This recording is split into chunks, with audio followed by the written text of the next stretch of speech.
Morning, good afternoon, good evening. Hello, hello, hello.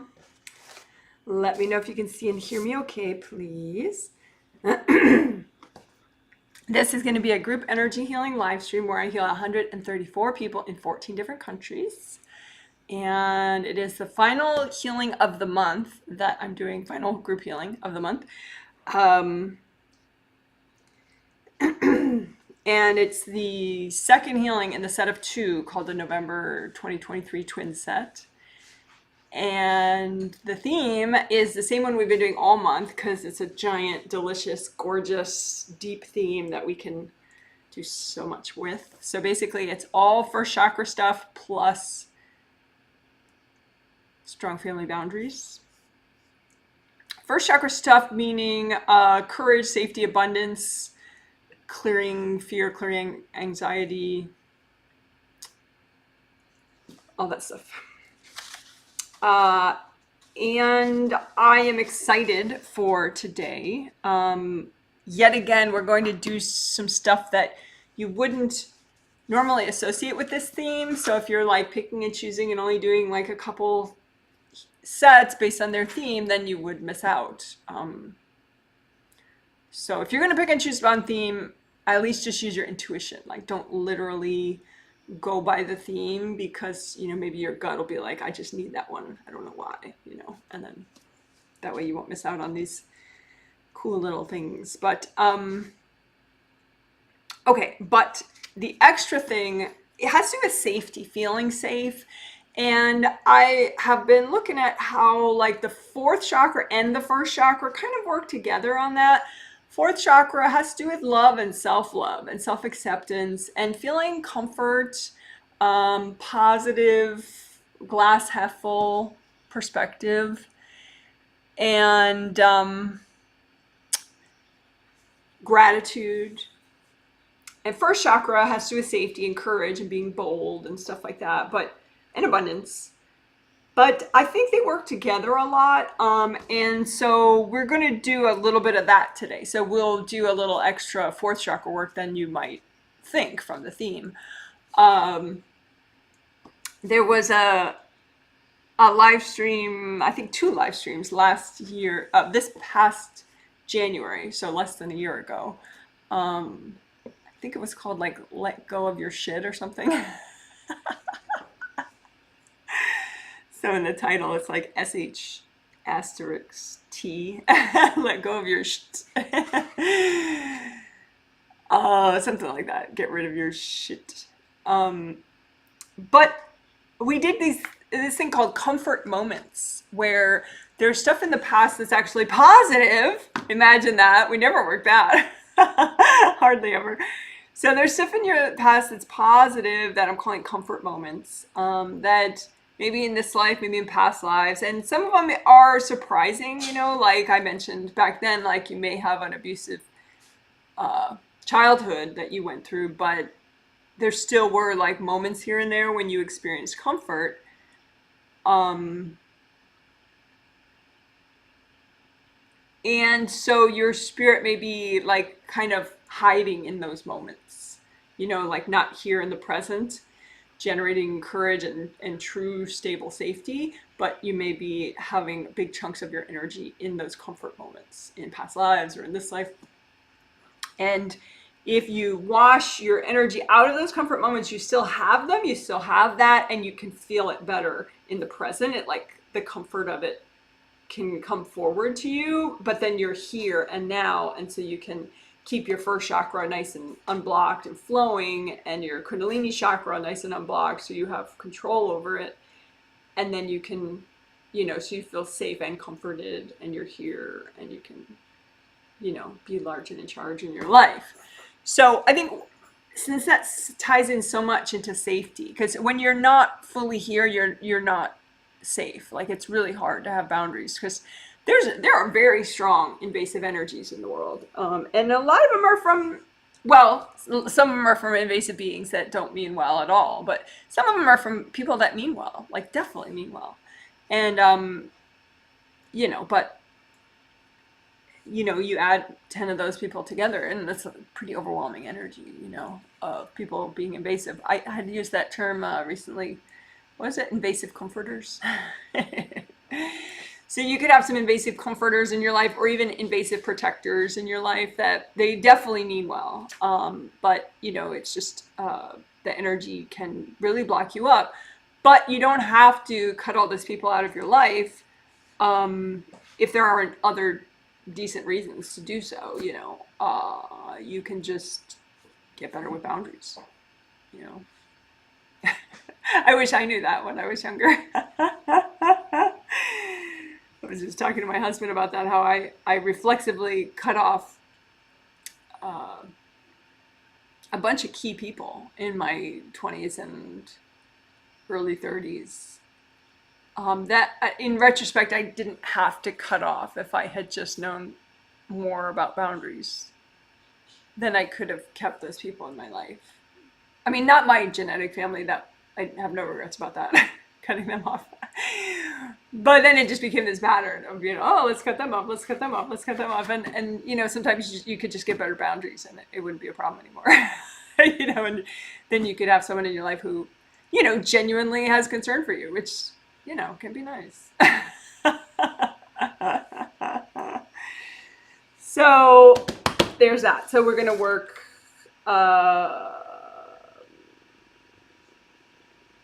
pulling your energy out of comfort moments and having more boundaries with helpers.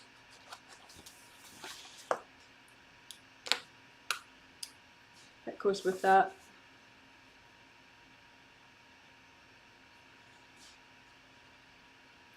With invasive helpers.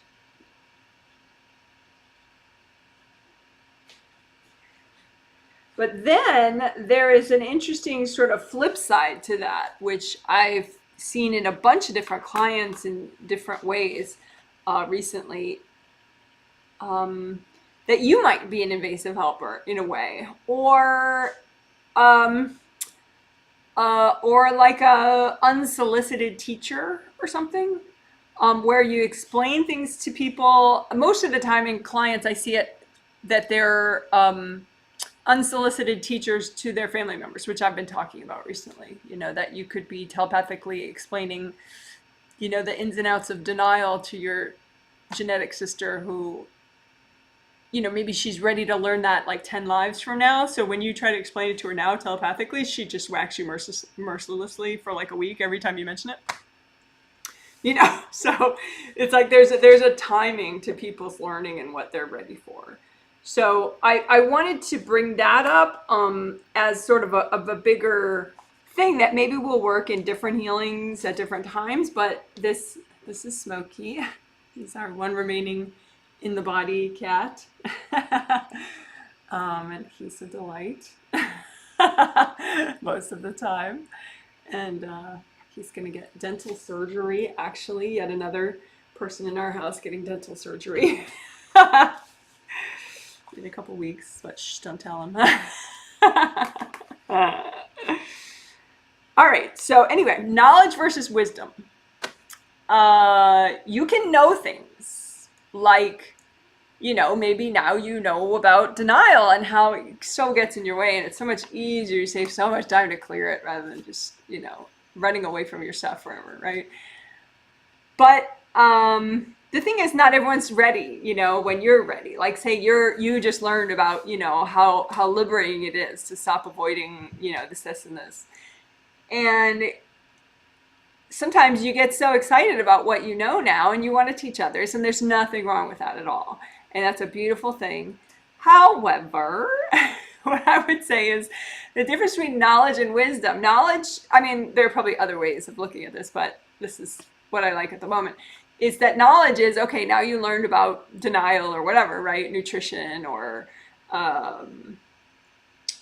you know, letting go, or, you know, creativity or self-expression. You know these things now to a certain extent, and it's really validating for you. You know, it helped you and you're excited about it. But wisdom is different than knowledge. The way I'm using it today is that wisdom is knowing that not everyone is ready for that knowledge. Okay, so wisdom is using your intuition, listening to your angels, and letting the people that want to be inspired by you come up to you, ask you for advice or ask you for help, versus like, okay, I'm going to say what I know about denial to everybody now. Like maybe you tell someone at your workplace, even consciously, oh, I think you have control issues, or oh, I think you're in denial about this, or oh, I think you have low self-esteem and that's why you're letting him do that. And that's I would say not wise, because you can sort of have I mean, if you were trained in like psychology, and you get all this training, I'm sure it's in the training. I didn't take all of it though, at all. I took just a teeny bit of psychology training, but I would hope that at some point in the training, they teach them how to intuit what the client is ready for. You only baby step learning, and if you're a reader and a healer, that is important knowledge to know about your clients, that your clients, they'll be ready to learn this much. And so if you teach them this much, you may never see that person ever again because they'll just be like, oh, that was amazing. Oh, but then for some reason, they just won't ever get another session because it was too much. They're just like, subconsciously, they're like, what? That's not happening again, So a lot of times, me as an early reader healer, I wanted to tell them every little thing I've ever learned, every way I could possibly help them. And then, so I read a ton of people just once or healed a ton of people just once because I was overdoing it. I so wanted to show people that their energy is real and that they could be more present and that I just, and these are people that came to me for help, right? But even people that come to you for help, there is a limit to what they can sort of digest spiritually at one time. And you may be teaching them stuff that they're not ready for even in their next life, in which case, what are they going to do? They're just going to shut it out. Or they could be triggered and then they could try to live in the back of your aura for the rest of their life. Because maybe the message that comes through to them is like, well, she knows everything and I know nothing. So I'm just going to, pick her brain for the rest of my life, So nobody wins if you overdo the teaching, right? So knowledge versus wisdom, a lot. As a reader healer, you would know a lot about your clients. But the wisdom is you intuit what is their baby step. What are they ready for? And in a non-therapeutic context, like say you have a mainstream job or, a mainstream workplace, but this knowledge about healing or about nutrition or about, psychology basics or self-care stuff. If you consciously or telepathically, subconsciously tell everybody, you are most likely going to get a lot of heavy backlash a lot of the time. And it's not helping anybody. You're just triggering them and getting them more stuck than they already are. I mean, their resistance is sticking them, but, potato. Basically, you're screwed and they're not benefited. So what's the point of that? So the idea is knowledge versus wisdom. Wisdom is that you enjoy your knowledge and then you use your intuition about when to share your knowledge and how much knowledge that you share.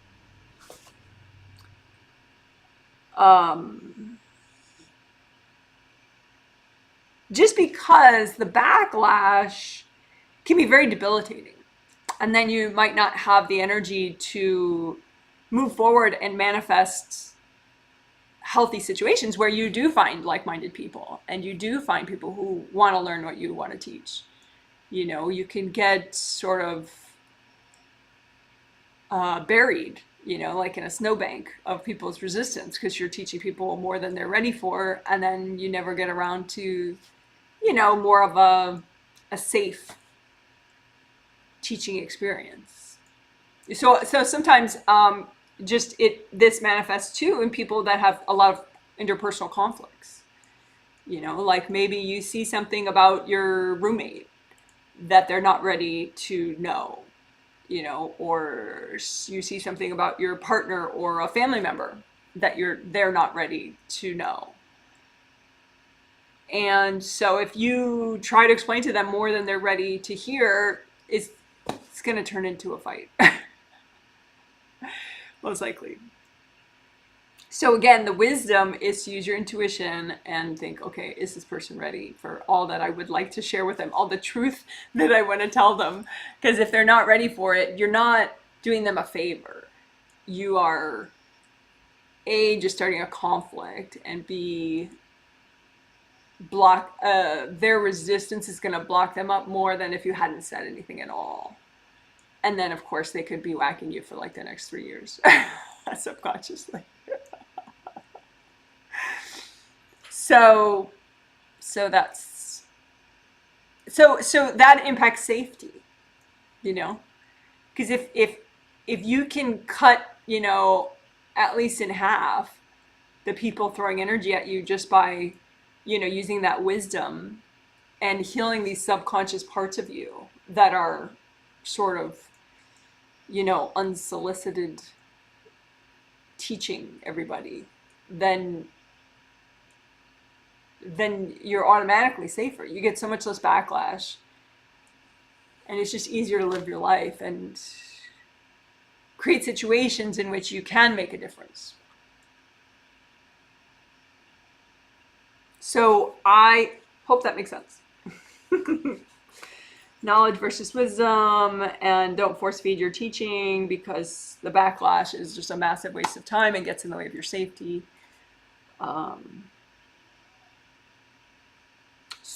But how that ties into the fourth chakra is that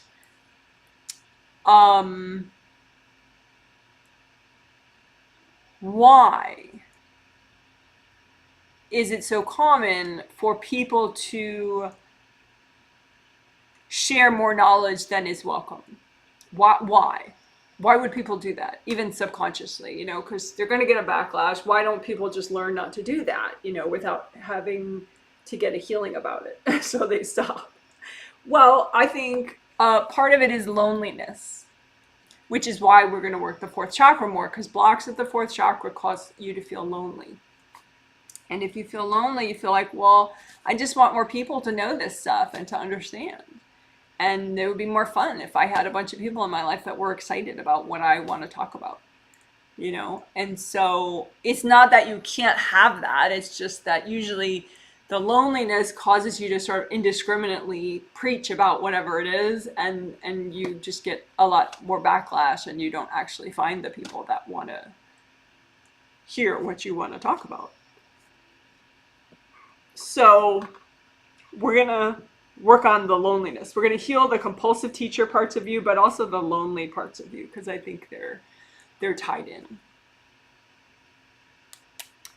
And it's not that you can't find friends and you can't find like-minded people. You can. It's just, it's not always the simplest thing to do. And sometimes it can take time. So in the meantime, you can heal your heart chakra a lot so that you don't feel lacking, and you don't feel lonely, and that way you'd be less likely to become a compulsive teacher.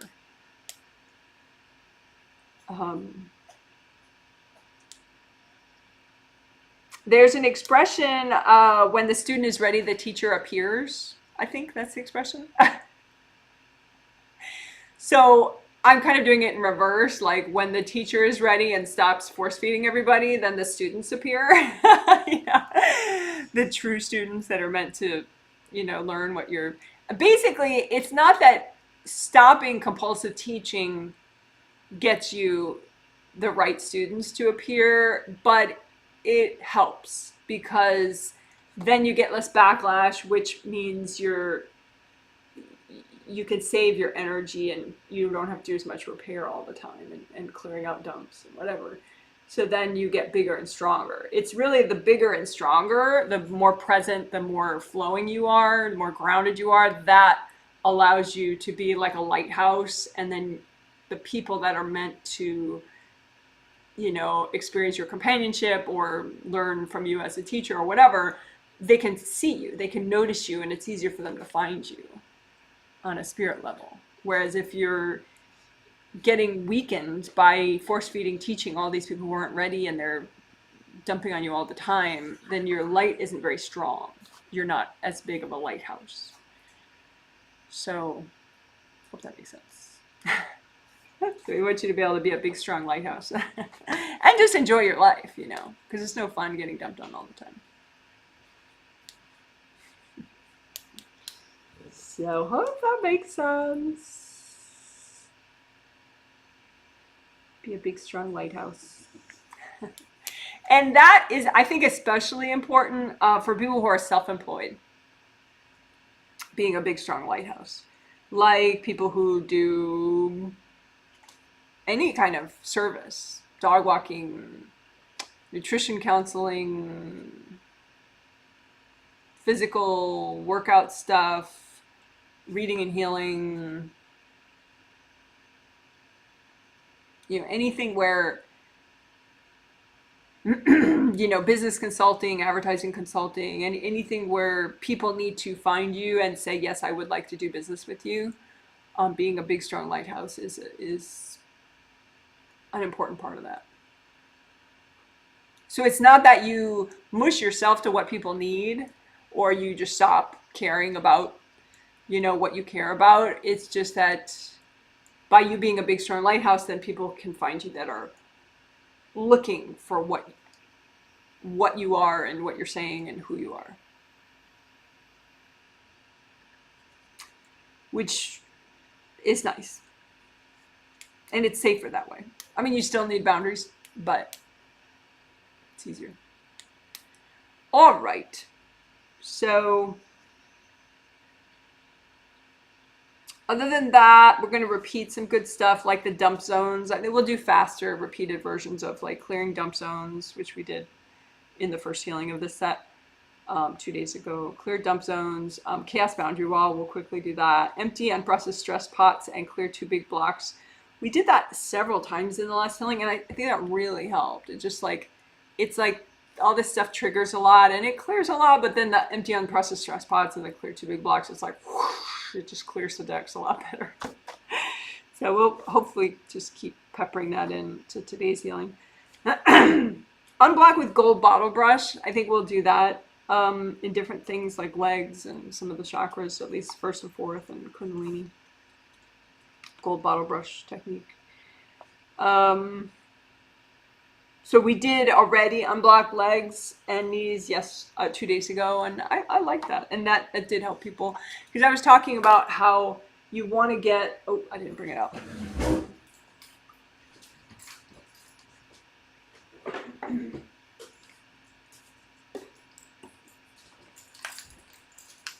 You want to get the earth energy that you're bringing up in the arch of your foot.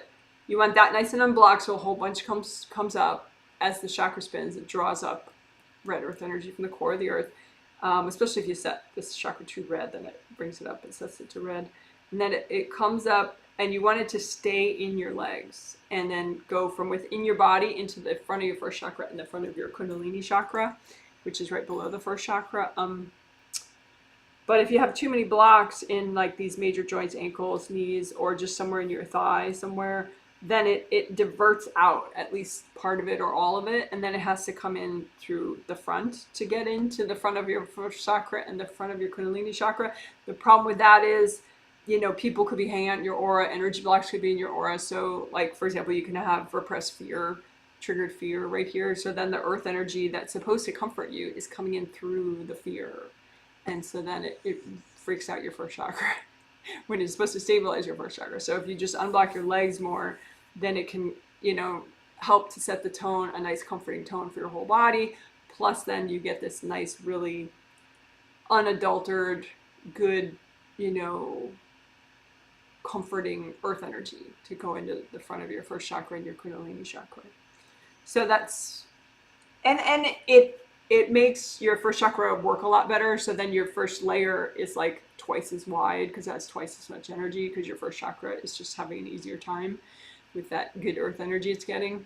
And And then if your first layer is that much more, has that much more of your energy in it, that much more red courage and safety and abundance energy, then it makes your whole aura a lot safer and stronger. So then, you know. So that's why we're going to do it again today.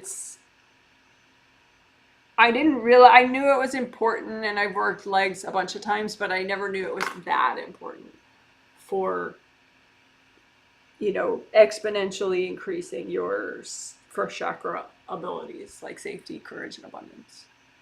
So when in doubt, unblock your grounding and unblock your legs. But anyway, so we'll do that with gold bottle brush this time. Gold light too, but I like bottle brush technique. It's like you imagine a bottle brush and clean it out and give it to your angels. It's good.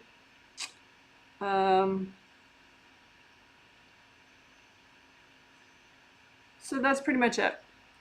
So hopefully we'll have time for all that.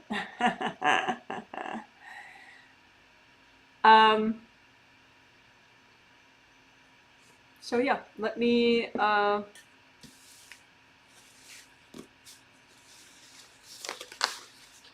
oh, I did want to mention about surveys. You know, sometimes people say like, oh, you know, like they have this stuff where they don't think the survey that they filled out was helpful to me, or that maybe they don't even bother filling it out because they're like, well, it's not going to help. But it does help. I am a reader. So if you put your name on there and answer any of the questions, like how are you doing? You know, what's going on in your life right now? You know, whatever, answer any of them. It's going to help me. I'm a reader. You don't have to like have this perfect wisdom that you know, spell out on the survey. Just let me know how you're doing, you know, and I'll read the rest. I'll read, you know, if a certain technique that I might do could help you, or if a certain technique already did help you a lot, or whatever. Like that's my job, to read, to interpret. So you just be you on the survey. And please do fill out a survey, because sometimes, you know, I'm healing people month after month after month, and they're just not filling out a single survey. And it's like, well, I really can't do my best for you if you never fill out a survey. So please do. At least every now and then. At the very least. Okay.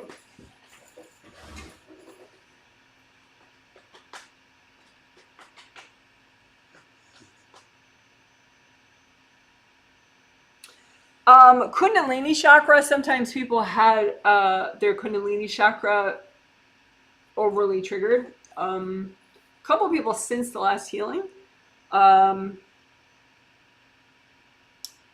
So when you get more present in your first chakra because of the leg unblocking, you might be kicking out people that are used to being there, or invasive beings that are used to being there. And so then maybe they're in your aura in the front, or maybe they're just outside of your aura, but maybe they're able to cord, you know, and rev up your Kundalini chakra. So one person said they felt like they were jumping out of their skin. Like it wasn't anxiety quite, but it was like a jumpiness. And so it didn't look like they had any damage. They just had cords going into the front of their Kundalini chakra from a couple invasive beings that were in the front of their aura that had gotten kicked out, because now they're more present in their hips and legs and first chakra and Kundalini chakra. So that's common with healings. The more present you get, then, you know, some invasive beings get kicked out, and then they, you know, try to create some dramas to get you to pop back out again and not make progress and get more and more present. You know, so just, you know, when in doubt, you know, just say, well, angels, if there are any invasive beings making me feel this way, can you recycle them?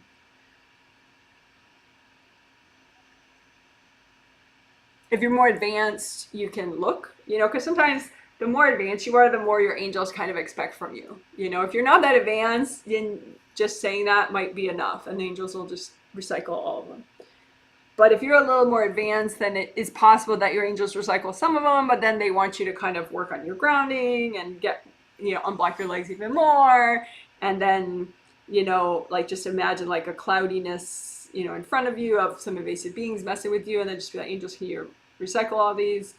and then work on your legs even more and your grounding even more. And then, you know, you can imagine some more. The angels, can you recycle those? You know, so it could be that your angels, you know, want a little more participation from you in it. But anyway, that was the idea. At least 2 people had that experience of getting more present, but then having a little bit of a backlash from invasive beings.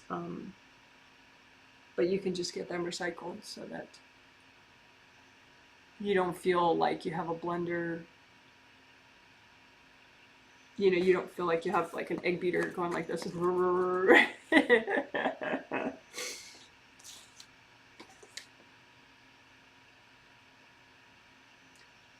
All right. Let's see. Do I want to say anything else? Just, I guess, thanks for the surveys too. I really appreciate it. I know it's a very weird dynamic because I'm not replying individually to the surveys. So, but they really are appreciated. And, you know, it helps me to keep track of how you're doing and take a look at your energy while I'm reading your survey. So it's a win-win, I think. All right. So I'm going to look at some comments. Hey, Janet, we can see and hear you in Chicago, 43 and cloudy. Yeah, we have cloudy, but it's kind of bright cloudy, so I'll take it. And we may have 40. No, I think it's cooler for us right now. Went below freezing last 2 nights. But then it goes above freezing during the day. Can see and hear you from Lakewood, Colorado. Sunny and 52. Well, that's nice. Hello from Northern Ireland. Hello to you.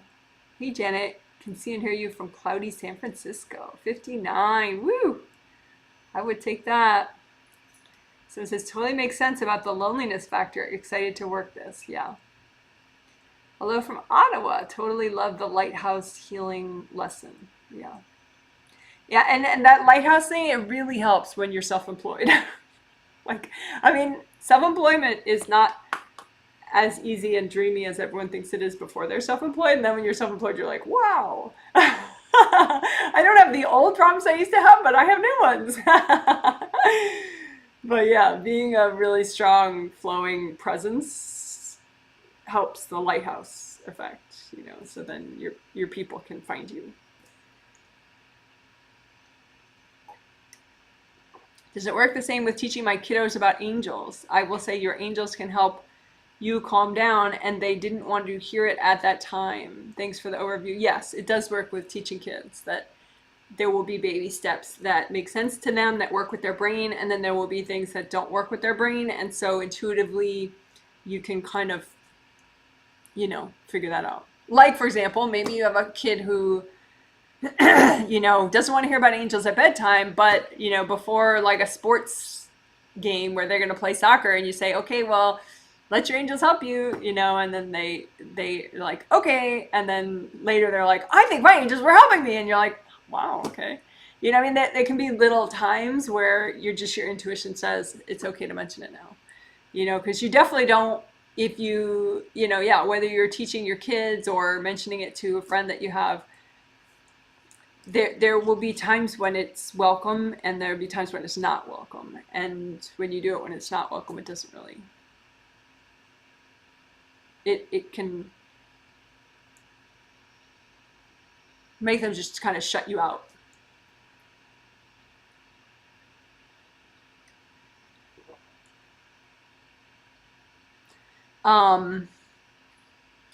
Hi from north of you, Washington State. Cloudy but pretty, yes.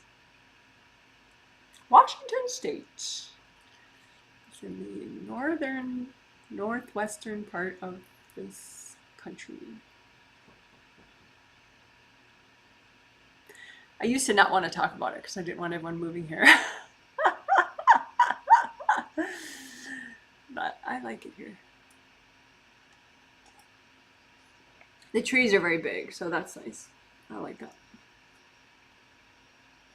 All right, so now I will be quiet. And for about 3 minutes or so as I finish my prep. And when I start the healing, you'll see me go like that. That's when you know I'm started. And then maybe a minute or so after that, I'll start talking out loud. The whole rest of the time I will say what I'm doing as I do it. So it's basically a walkthrough if you wanted to use it that way, to heal yourself in the way that I'm describing. But the people that purchased this healing 2 months ago, they don't have to heal themselves at the same time because I'm healing them, but they could. They're welcome to. Okay, that's that. Oh, and it will, again, be a spontaneous style of healing without the whole block of 4 essentials in the front. I'll just pepper things throughout.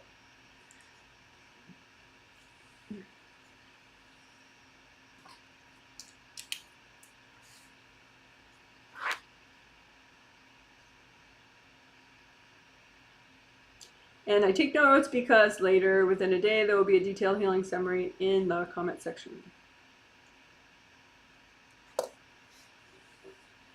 With timestamp links. I promise.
Okay, thanks for waiting. So when you heal yourself, you can have a copy out in front of you of yourself. And as you heal the copy, you're healing yourself. And you can use gold light from your hands. As you do that, your hands generate energy because there's a big energy center in the palm of each hand and also in one in each fingertip. So you can set those energy centers to a metallic gold color like this glitter, and therefore the energy they generate as they spin would be metallic gold, which is a good vibration for healing and letting go and repairing. So I am noticing People are somewhat grounded right now, so I'm not gonna work immediately on grounding. I'm noticing fourth chakra blockages a lot, you know, possibly because I triggered everybody by talking about loneliness. Could it be? So I want to work on that right away. So I'm looking at like the bottom of the aura layers, you know, 7, 6, 5, 4, 3, 2, 1. 4 is really chunky and not releasing well. And also the front of the fourth chakra has kind of got a lot triggered there. So I'm working the fourth layer in the front, like right here. There's a lot of plates of hard energy triggered there right now.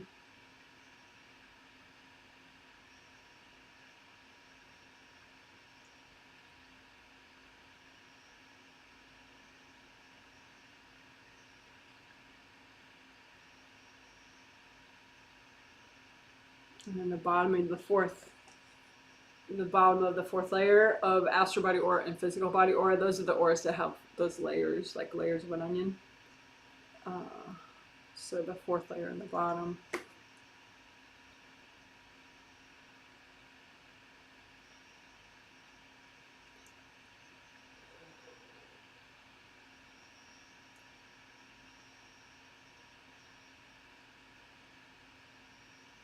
Again, in front of the fourth chakra in the fourth layer.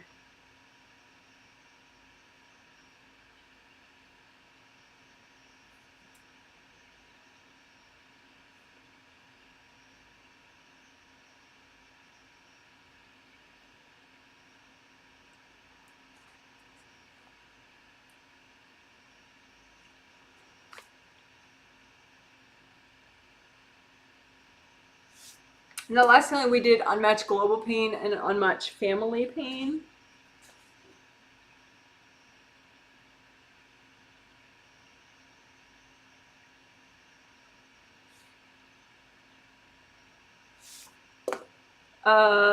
And that could be part of the fourth chakra blobs that people are stuck on right now, is just all the wars and conflicts and poverty and all that in the world. People are blocked up about that. And again, getting blocked up doesn't solve poverty, doesn't solve global conflicts. So there's no point in being blocked up about it. Doesn't mean you can't care about these things and act. You know, it's just, you know, becoming like a stuck, dried up raisin about it doesn't help you act. Right? So front of fourth layer right there, just melting away blocks about global conflicts, wars, famines, all sorts of stuff.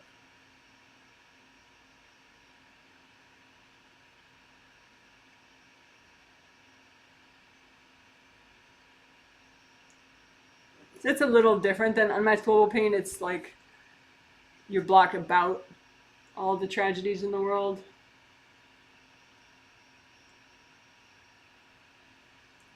But similar. So front and back of fourth chakra, unblocking.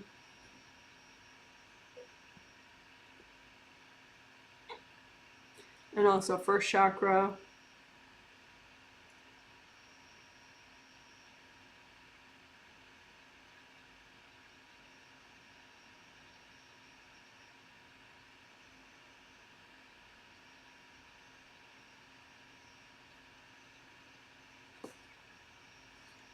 So first chakra, that's one of the whole points of this healing and this theme this month. First chakra generates courage, safety, and abundance.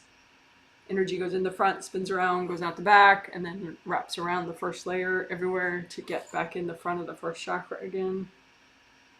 I'm going to also unblock the Kundalini chakra, which is directly beneath it. Just unblock both. So you just kind of reach in there and drag out the stuck stuff to the extent that's healthy and gentle to do right now. You go to your angels. Angels, here you go. Drag out what's healthy and gentle to get rid of.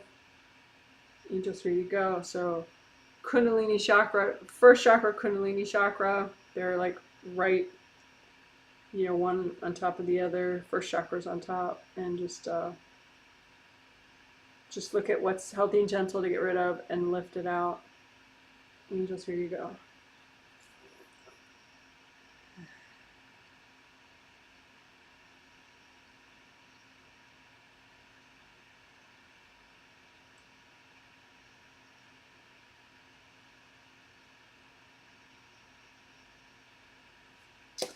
So that was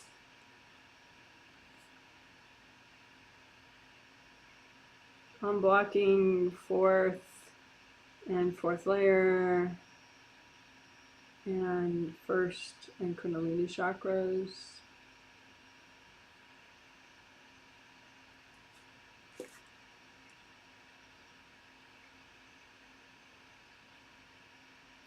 Let's do CBW, Chaos Boundary Wall.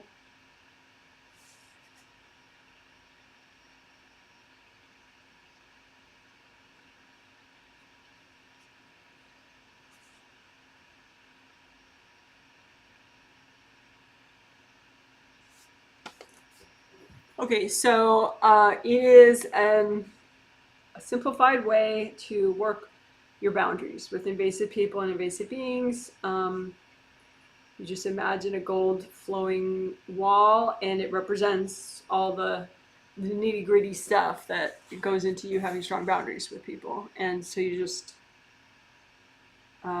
heal the gold flowing wall. Maybe there's gashes in it, maybe there's hard objects stuck in it, energy blocks that are affecting it, and just melt all that stuff away so that. And if there's a big hole in it, like this is my old drawing that I used last set, so these are the problems that you could have, some of the problems you could have in your chaos boundary wall. You can imagine it in sections if you want, your chaos boundary wall, or just one big flowing wall, whatever works for you. But you can have slashes, you can have a big gaping hole, or, you know, other things can be going on. But you can go ahead and find the big gaping holes first. And just heal them up with gold light. Sometimes there's, you know, invasive people and invasive beings, their energy stuck in it, you know, because they're coming through the wall into your space. So you just kind of give them to the angels. Angels, here you go. Angels, here you go. Angels, here you go.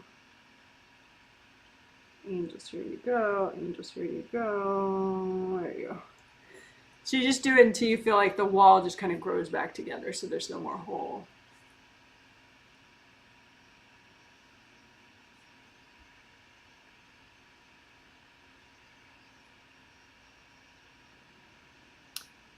Who might be in your space? Like, say if you're self-employed, it could be clients. It could be people that are considering, you know, doing business with you, people that have done business with you, and, you know, there are all sorts of reasons. It could be family members, of course, neighbors. It doesn't mean that they're bad people, and it doesn't necessarily mean that you can't work with them professionally. It just means you need boundaries. So just get rid of the blocks in your chaos boundary wall that weaken it. You can melt them away with gold light so that the boundary wall can be strong and flowing. A lot of people have a lot of different reasons for being invasive, and some of them are malicious intent, but many of them are not at all malicious intent.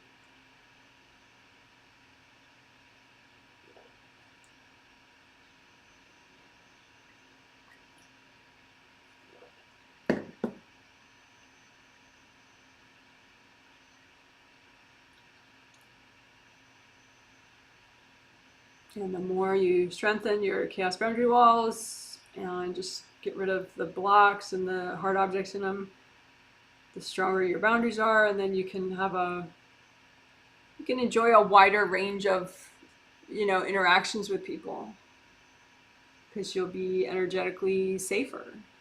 You know, they won't be able to be invasive with you so much, and it's nice.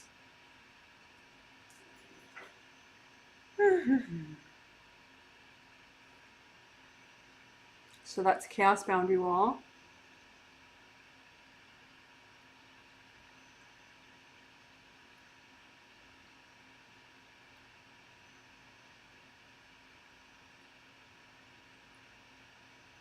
And you can have energy from people that you respect, that's messing with your boundaries. Like one person I'm healing, it's this lady's husband, and I don't often work with him. And he has a bunch of guilt from his mom in his chaos boundary wall, and so that definitely weakens. I mean, it's probably in some of his chakras or whatever, and the chaos boundary wall is a simplified version of it. So it's probably in, a couple aura layers and chakras, this guilt from his mom. But, you could just imagine like a lump in your chaos boundary wall, and just melt it away. Energy from people, even, people that you like, even people that, like maybe there was a good reason for them to make you feel guilty, in a way, like maybe you did something that was unethical, and they dumped a bunch of guilt on you. Well, keeping the guilt is just screwing you. It's affecting your immune system, your stress levels, all this stuff. There's no point. Just melt the guilt and keep the learning.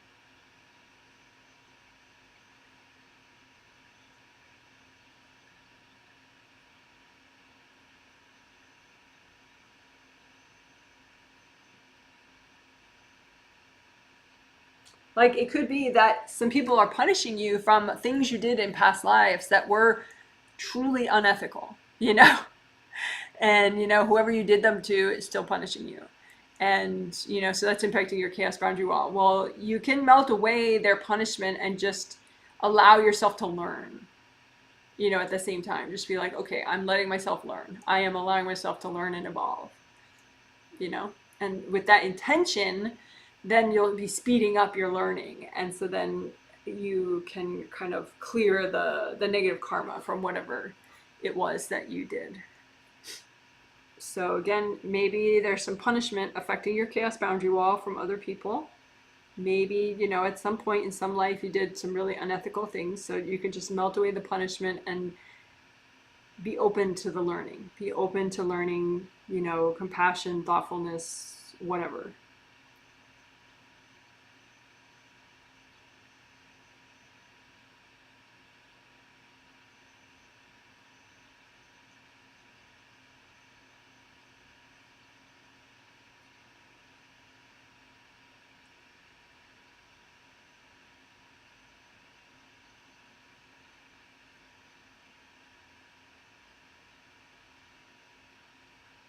Like you can imagine whatever punishment, is okay, is angel approved for you to get rid of out of your chaos boundary wall. Because like maybe you're thinking, oh, well, maybe I should still be punished for what I did in some life, But, the angels care about you learning and evolving. They don't really need you to be punished.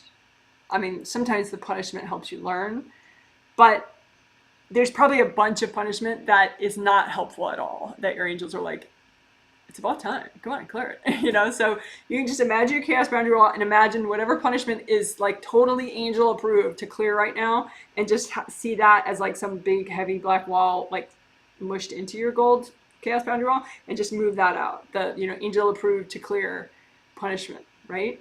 And then just melt that or blow it up. Melt it with gold light, or you can hand it to your angels, but I think melting it is probably better with gold light. So you're melting the angel approved to get rid of punishment out of your chaos boundary wall. And, as a personal example, which some of you already know, I had a lifetime where I was an assassin. And unfortunately, it was a late third chakra life, so I was really good at it. It's really unfortunate karmically when you have you're doing dark things and you're good at it. Because then it's so much worse. If I was an incompetent assassin, it would not have been as bad karma, because I wouldn't have killed as many people, but I was unjustly killing people for, dark reasons, and so just as an example, I mean, probably I think I've cleared all the bad karma from that life already, but we've all had different lives, and that's just an extreme example that is true that I could tell you, So anyway, so your chaos boundary wall, and just imagine any punishment in your chaos boundary wall that is totally angel okay for you to get rid of, and just have that like separate from your chaos boundary wall. So you have the gold flowy wall, you're separating out the punishment. That's okay to clear. And it could be from people, it could be angel imposed, but it's ready to go. Like it's time.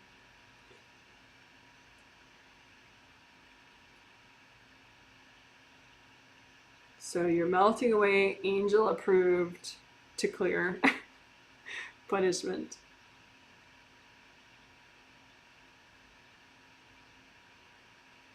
And just notice what that does to your chaos boundary wall, how your chaos boundary wall is after that.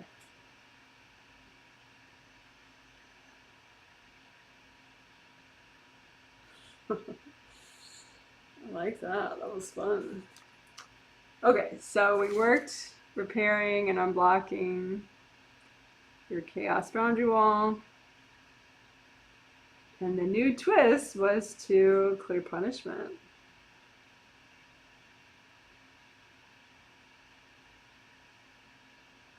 From your chaos boundary wall. And angel approved to clear.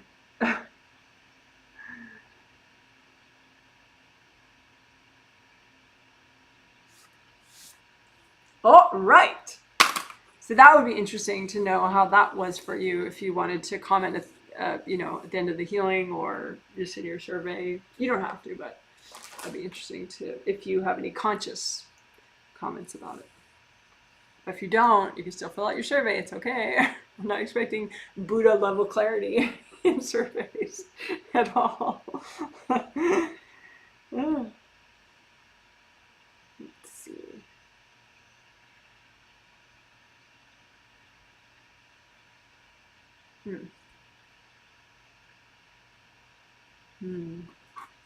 Yeah,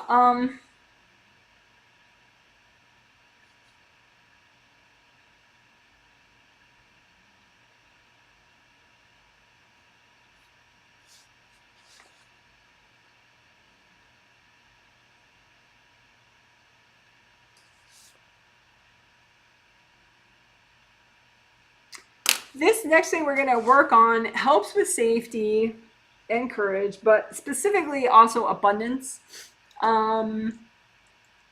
There's an expression, being in the hole, or in the red, I think is an expression. It talks about, it's like if you're in debt or you're losing money.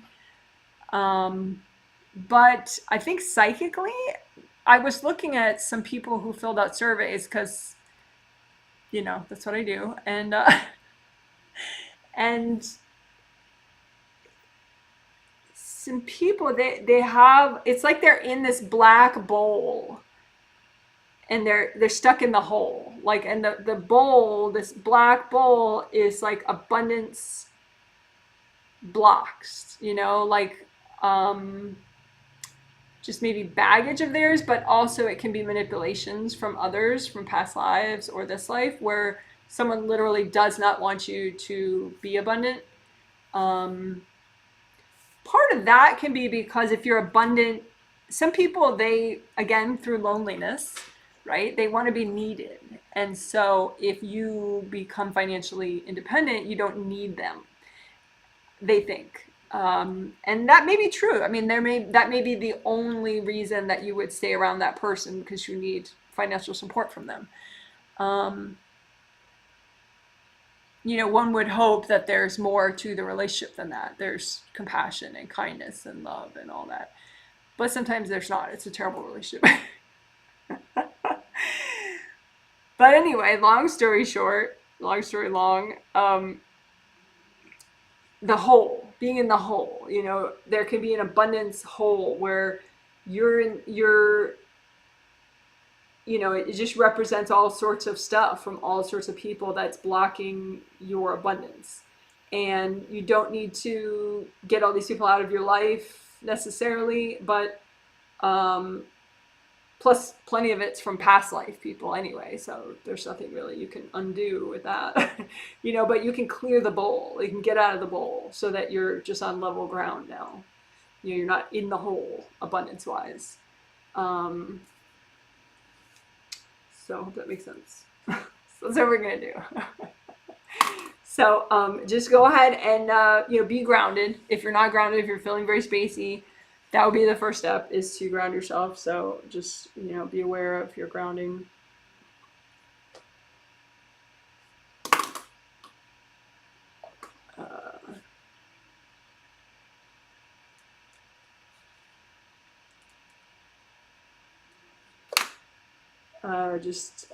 Big grounding. Create a big grounding, both your astral body and your physical body grounding, 2 groundings. Make them red or orange or yellow, both the same color, all the way down to the core of the earth. You want them this wide because your auras hopefully are this wide, because you're generating lots of energy. And so you want your auras to be able to release fully all the way down to the core of the earth as much as possible. So you want your grounding to go behind you, in front of you. I would reach out here, but it messes up my camera focus. So anyway, and then just imagine you're grounding out as a copy in front of you, and use gold light from your hands to unblock it.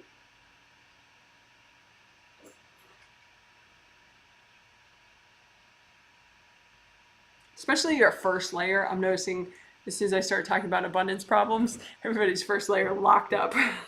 So your first layer is the aura layer right around your body. So you have a astral body first layer and a physical body first layer. Astral body aura first layer and a physical body aura first layer. It should be red and flowy. If you set your first chakra to red, then the energy it generates should be red. And so then if your first layer was all your energy, it would be all red and flowy, but it can get blocked up, of course. But you want to use gold light and melt whatever's not red and flowy.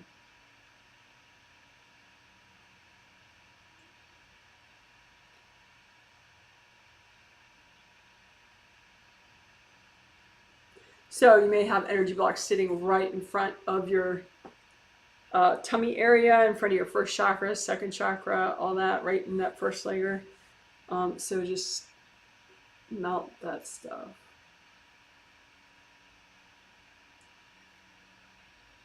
Kind of like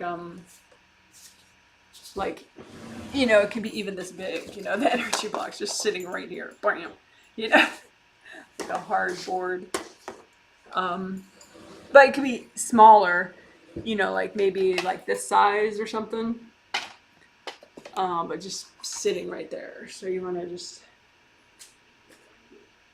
surround those in gold light, melt them away.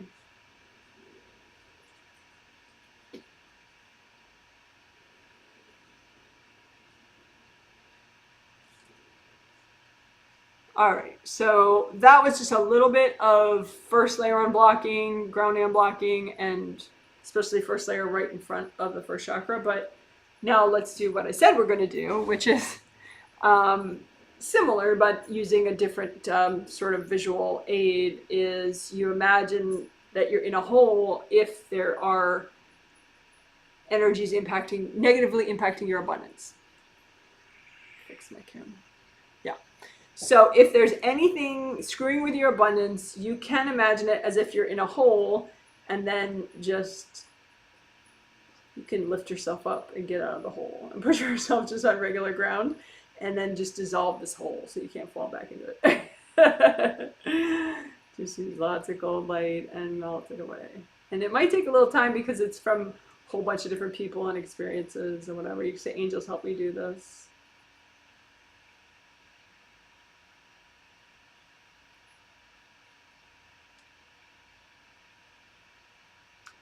You don't want to fall back into the hole, right? Because again, I said this before, but abundance is not literally just the money you have, how much you earn. It's much more than that. And it's also, someone pointed out in their survey, it's not just about finances, it's about having a rich life and having diverse experiences and not letting fear of money get in the way of you fully, jumping with both feet into your life, and really experiencing things.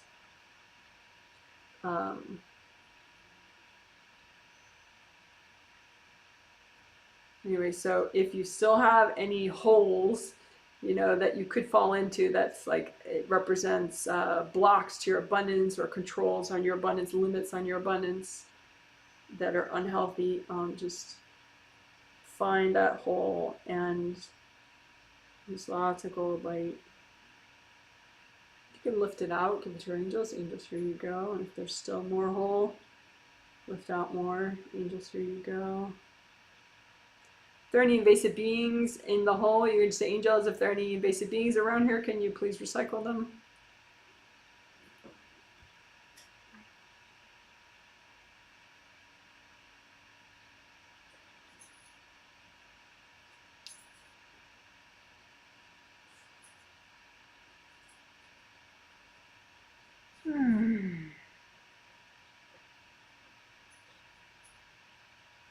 All right, so then when you have no more hole, no more abundance hole to fall into, you're not in an abundance hole, just check again, okay? Are you in an abundance hole?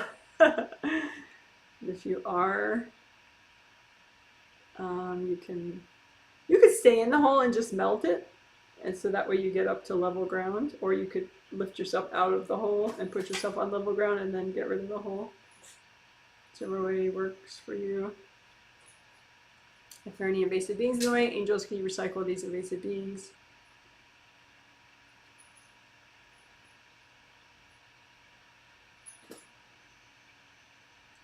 And it can be energy from others, like someone could hand you a piece of blocked energy saying like, you owe me, you know, so just check, do you have things like that, like IOUs, like maybe you said to somebody at some point, I owe you. Like my neighbor said that to me the other day. She borrowed this like wrench from me like 2 different times in the last couple weeks. And the last time she did it, for some reason, she got this wave of guilt and she was like, I really owe you. She's like, no, you don't, you know, but you know, maybe you did that at some point. You gave people these, I owe you, or someone handed to you, you owe me, you know? So check for those pieces of energy in your abundance hole, and you can just melt them away with gold light. It's not that you can't repay kindness or repay a debt, you know, that is sometimes very legitimate, you know. If someone saved your life in a past life, you know, when you see them again, you're going to want to help them, you know, nothing wrong with that. But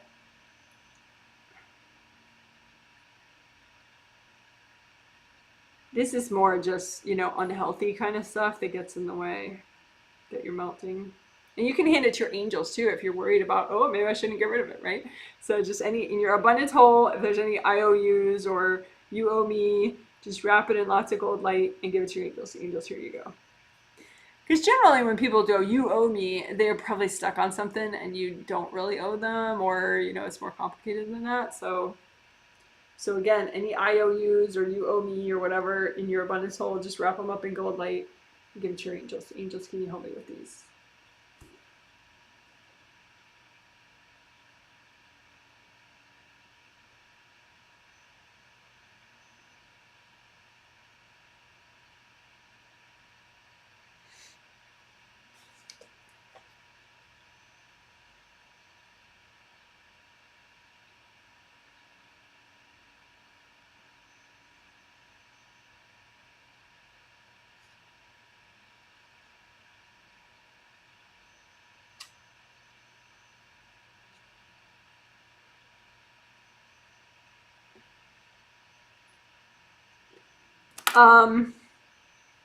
Also, you can have sort of IOUs or you owe me or whatever, like sort of unclean debt token kind of things, because of family.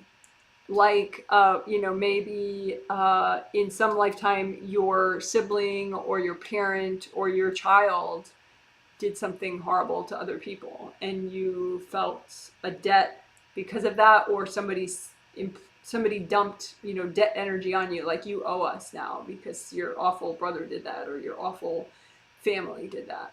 So just check for that too. And if you know, if you have any abundance hole left, check for you know, family related or, you know, extended family related, tribal related, whatever, sort of unclean debt tokens. And just surround them in lots of gold light. You can give them to the angels. Angels, can you help me with these?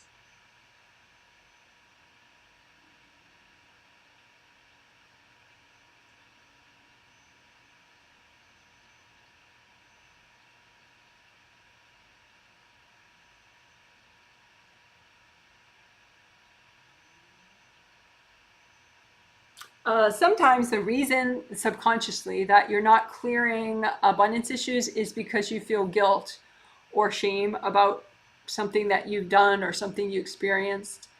Um, so uh, you can heal those parts of you.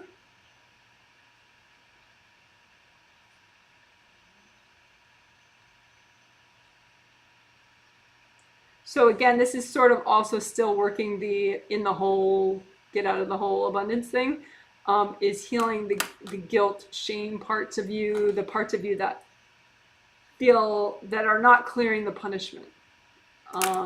Because again, you don't want to force yourself, you want to heal and resolve the issue. So if you have parts of you, just imagine like mini yous, mini mini versions of you that, if there are any, that feel, guilt or shame or feel like you should be punished or you should be limited in your abundance in some way. And just give those parts of you a healing. And you can say, angels, can you help me heal these parts of me?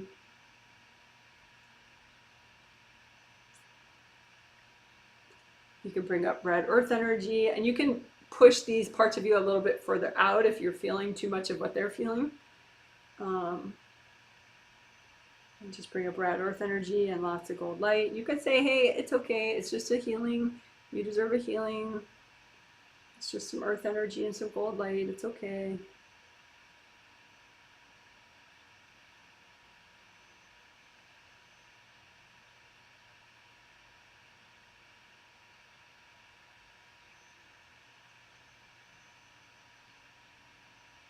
And you can do like energy healing flowers or energy healing presents in some other form, in a boxed present or some kind of ball of light of, rainbow colored light or gold light. But just use universal healing energy, whatever vibration that this part of you stuck in self-punishment or guilt or shame, whatever that part of you really needs, like some kind of healing present. So just make the healing presents.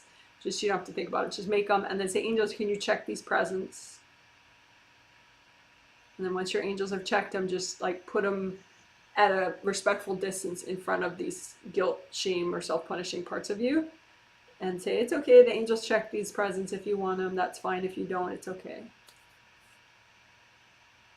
And since the angels tune them so that maybe that part of you would accept and would be okay with it, then it's more likely that these parts of you will take the energy healing gifts.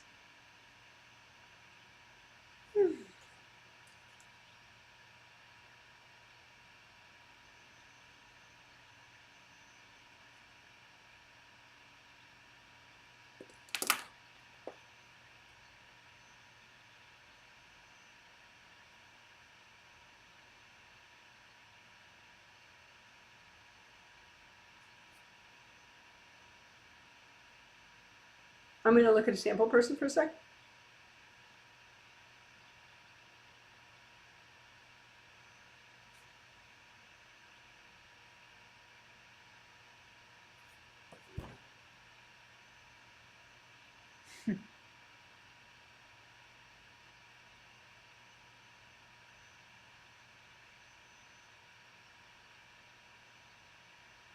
Okay, so I'm looking at a sample person, and that sample person is like knocking at a door. Like they don't have an abundance hole anymore that they're in, but they're knocking at this door that won't open. And they're like, this won't open. I can't do it.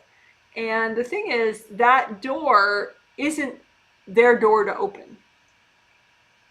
But they have energy that they got like before they were born, like when they were a little fetus growing in the mom of the belly of their mom, the uterus of their mom. Kids on a spirit level, they're not always present, when the mom is pregnant, but they visit a lot, the little growing body. So they're in heaven and they come down with some angel nannies and then they go back up and they come down and they go back up. And so, if it's meant to be that the mom terminates the pregnancy, then, they just go back up and that was their learning. It was just like a little mini practice run. But, if it's not meant to be that the mom terminates the pregnancy and then, they continue, they get born and all that, those visits, could be impactful. Like, you could have, like with this client, they took on some of the things their mom expected of them. Like, oh, this is the life I expect you to lead. Like, my birth mother is very overt about that, the life that she expected me to lead. Um, to an unhealthy extent, of course, but she was like, well, you should marry someone tall and white and Catholic and rich. And she was not kidding. So of course I did none of that. Well, tall I got. My first husband was very short, actually. but but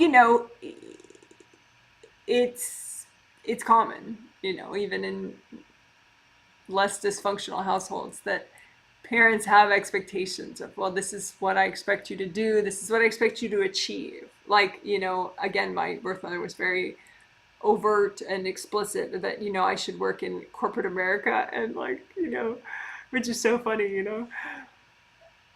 because that expectation had nothing to do with who I am as a person. If someone took like 2 seconds to learn who I was as a kid, like, that would not be your takeaway. Oh, this kid should go far up the ladder in corporate America. But anyway, but that was a very explicit thing that I was supposed to do. I was supposed to achieve and go very far, high up in corporate America, and also marry someone who also did the same. So it's possible. I mean, that's maybe more of an extreme example, but maybe not so much. Maybe you got stuff like that in your space from your birth family, your siblings, your parents, uncles, aunts, grandparents, maybe in a past life even, but you still have it in your space. So that could be part of why you're not succeeding in what you want to do, because part of you is busy still trying to succeed in what they wanted you to do. And so it kind of divides your energy and brings in a lot of weakness and imbalance, because you're divided. Part of you is knocking on the wrong door. So that was explaining in a long way. Explaining abundance expectations, abundance, career, etc., lifestyle, expectations that you might have in your space from other people.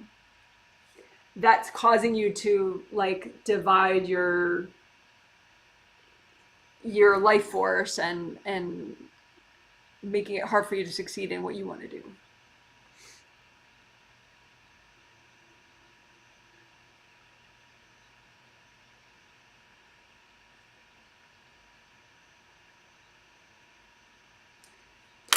Okay, so what we're going to do, so that was a big long explaining. So now we will do that, clearing out expectations from others that's impacting your abundance, impacting you in any way, really. But expectations about lifestyle, career, or abundance, etc. Love life choices, etc.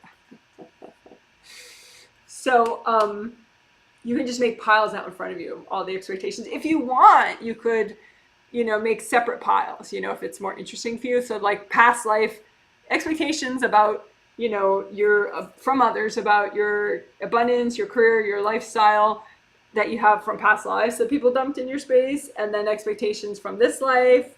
And then you could divide it up between like genetic family members, partners, sibling, parents, siblings, or this is a pile from my mom, this is a pile from my dad, however you want to do it. But again, allow your mind to notice this stuff, because sometimes, you might be really married to this thought that your mom is nice or your dad is nice, so they couldn't have possibly done this because only mean moms like Janet's mom does this. but it's not true. I mean, someone can have the best of intentions and the most kind, gentle heart, but be a little bit sloppy with this kind of thing, and therefore you get it in your space.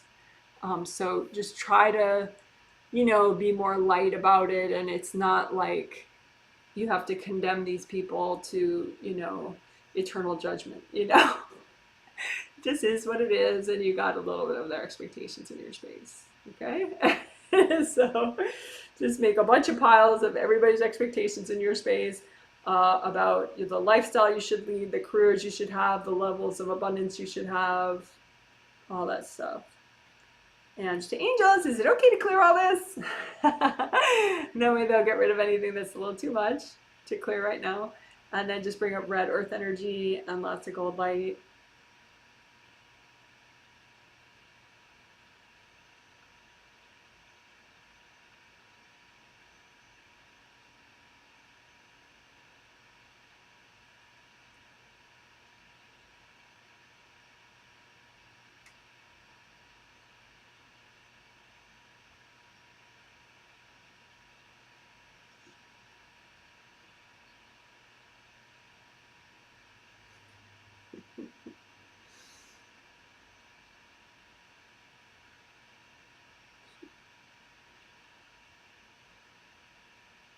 So again, just keep putting out in front of you expectations that you have in your space. They could be yours too.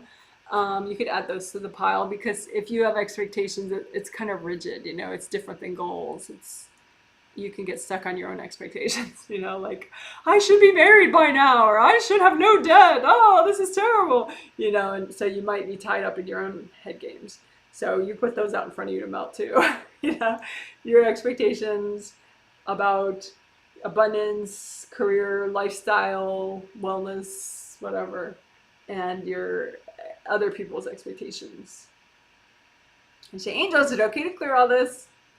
And just bring up red earth energy and lots of gold light. You can blow this stuff up too if you want, if you're healing yourself.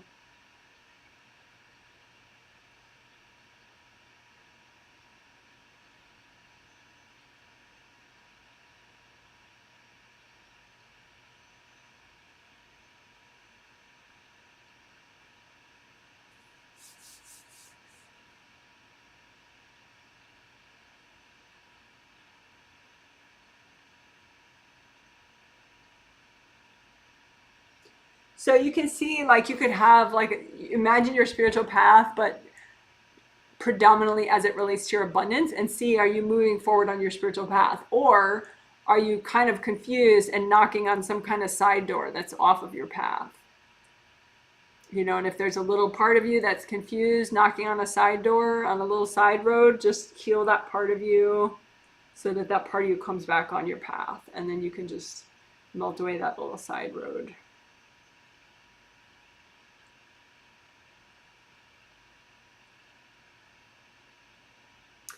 And when you're on your path, like for the people I'm looking at, that did a lot to unblock their path, because then they were no longer divided. And, little parts of them subconsciously trying to, fulfill somebody's expectations that wasn't theirs. So go ahead and melt the side roads.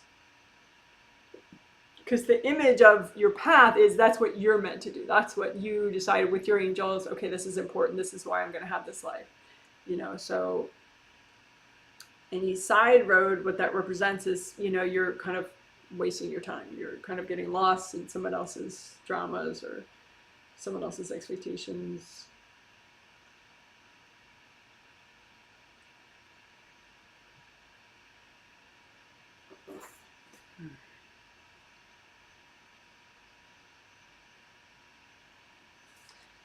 Yeah, that's cool. So you could also unblock your path that relates to your abundance if you see any blocks on it. But from what I'm looking at, a lot of it really unblocked just by melting the side roads and the little side doors that people were trying to get through, that represented other people's expectations in your space, or maybe rigid expectations of yours consciously.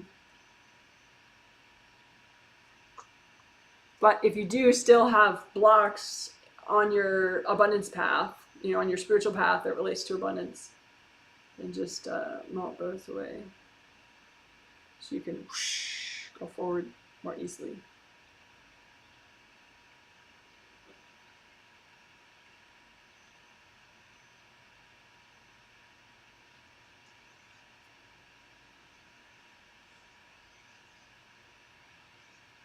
And you can have a like a gold sort of force field around your path that is that is flowy and protects you. Protects your path, makes it easier, harder for people to dump on it or jump on your path because your path is just for you.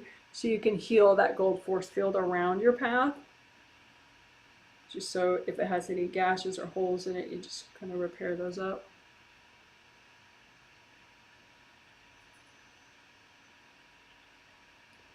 There you go. All right, so that was melting away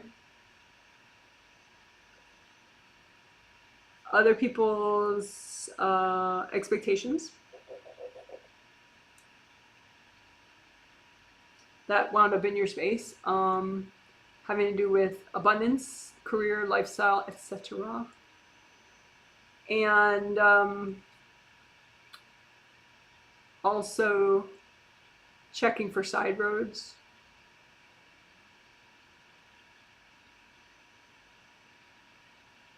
Or side doors on the side roads.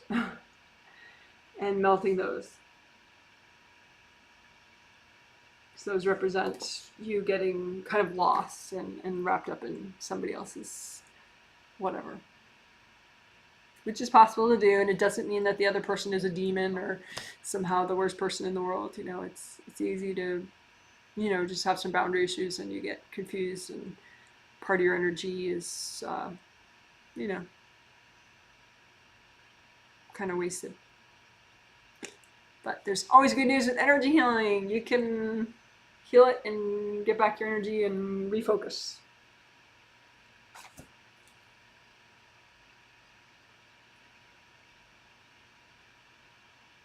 So that lighthouse thing I was talking about in the intro. Be a big lighthouse.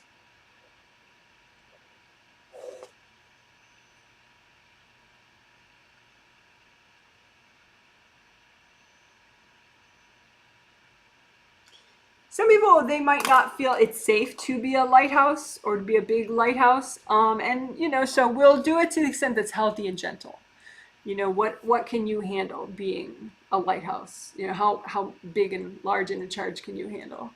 But, if you're self-employed, being a lighthouse is important for attracting, clients that want to work with you. So there's that. So you can just look at, okay, how big of a lighthouse are you? You can make just that. You can see it as a literal lighthouse if you want, or just see the size of you and how much energy you have in and around your body as the lighthouse. But if you want, you can see it as a literal lighthouse, and how big are you as a lighthouse? And just notice okay, well, this is how big of a lighthouse I need to be to make a living doing what I'd like to do. And this is how big of a lighthouse I am right now. And maybe, you're half the size you need to be. Maybe you're like 1/40th of the size of lighthouse that you would need to be in order to make a living doing what you're choosing to do or what you would like to do.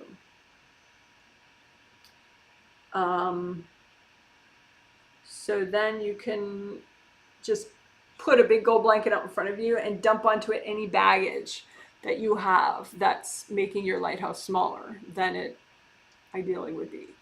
And maybe growing your lighthouse by 40 times in one day is a bit not healthy and gentle, so we're going to do the healthy and gentle amount, so you can even look at that too then. Okay, well, say your lighthouse is this big, but to make a living at what you want to do, it should be this big. Well, how big can it be today? How big is healthy and gentle for you to do today? Well, maybe 3 times the size. Okay, fine. So then your gold blanket out in front of you, put on it any baggage that's making your lighthouse smaller than it could be. Then it would be healthy to be, your healthy maximum. How about that? Your healthy maximum size for today for your lighthouse, right? And just melt the baggage. Gold light. So we're melting baggage that's keeping your lighthouse smaller than your healthy maximum size for today, right?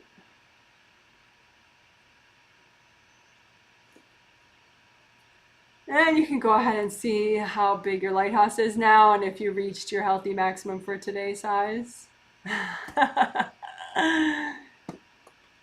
And if you didn't, just say, angels, can you please heal my lighthouse? And you can even do that anyway. Just say, angels, can you please heal my lighthouse? And they know it represents, you know, your ability to be present enough and seen enough that your people can find you.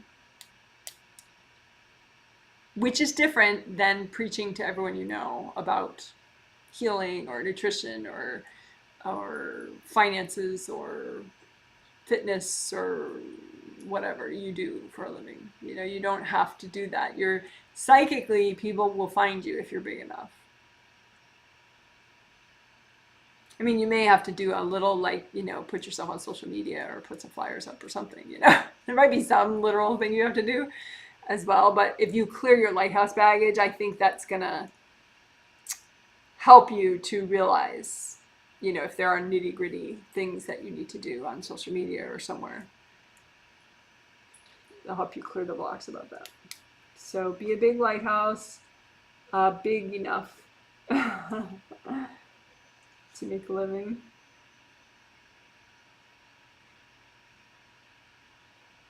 Be a big enough lighthouse to make a living. And we did blanket exercise to clear any baggage in the way of you sort of reaching your healthy maximum size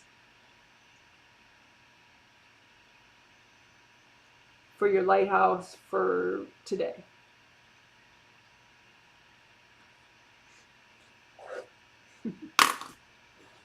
All right.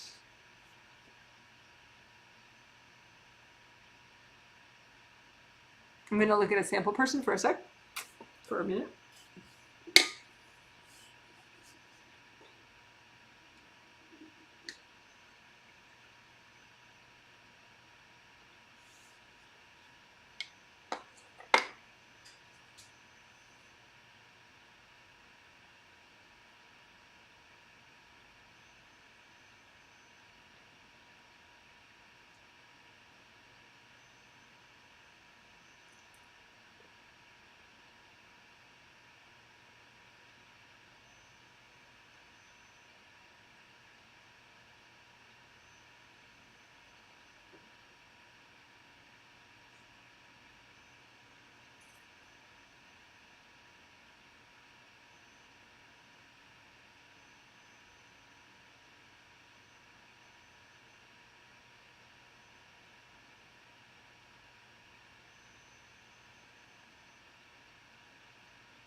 Okay, so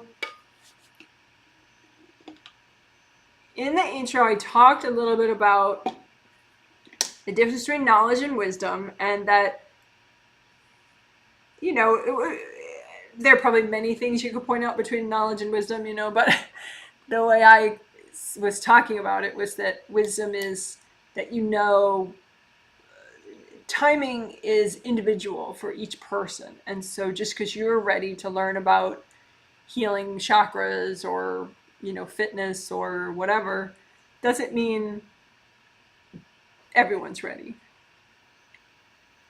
And sometimes when people want everyone to be happy, that person can get kind of invasive, to the point where somebody could be, like one client I'm looking at, actually several clients, they have teeny cords to like everybody's fourth chakra on the whole planet. Which, maybe some people actually say to do that, like, oh, be one with everybody and, be love and, da da da. But the problem with that is, okay, so say you're sending your life force to everybody's heart chakra on the whole planet. I would never, ever recommend that in a million years, by the way, for anybody to do, ever. But I do see that to a very tiny extent, at least a dozen of my clients are doing that. The problem with that is, okay, so the intention behind it is a benevolent intention, right? That, oh, I just want to help people to not suffer and to take good care of themselves and to be kind to others and yada yada. Can't we all just get along? And so, but not everyone is ready, to be as happy as you would like them to be, and so if you're courting everybody and be like, come on, cheer up, be love, be light, be this, be that, you could get a lot of backlash from very large invasive beings that are involved in oppressing people. And those large invasive beings, it's like you're not going to win that fight by courting everybody and trying to lift up their energy. Like, the beings that are in their space are just going to come for you like a big tornado that you can't get rid of. I mean, there are ways to do group healing, safely, like what I'm doing. But even that's, comes with a lot of backlash from large invasive beings. But what I'm looking at is about a dozen people, and I think the angels want me to talk about it not just because a dozen people are doing it, but because other people do it in smaller ways from time to time, like when they're listening to the news or something, it like sort of perks up and they start doing it. So I think it's more universal than just 12 out of 143 people doing it, or 40, 44 or whatever it is, however many, 134 people. So anyway, what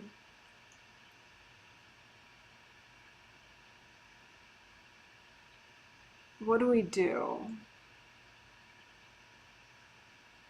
Because I think intellectually everyone can understand that, at least part of themselves. So I'm going to call the part of you that tries to link up to everybody's heart chakra on the whole planet the sort of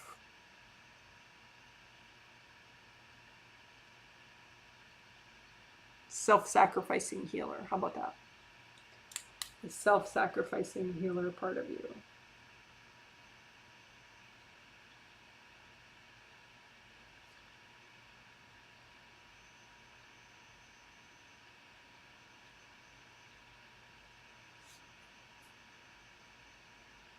Okay, so we're going to heal the self-sacrificing, invasive, also, healer parts of you, which are, of course, probably largely subconscious, unless you actually have,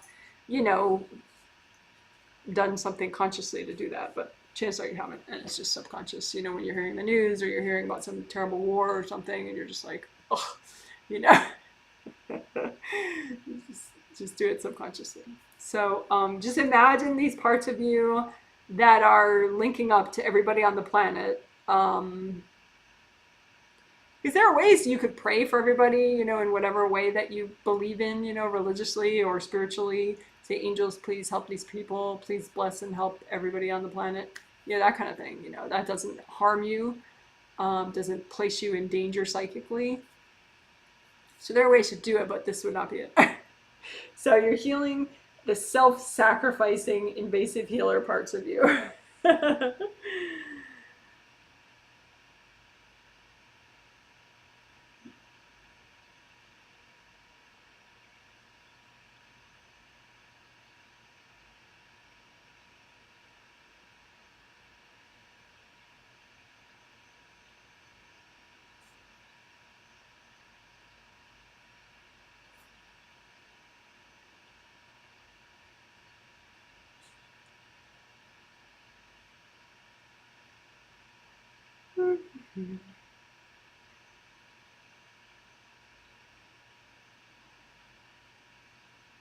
And you can, maybe there's some more parts of you like that, but just breathe, work your grounding for a second.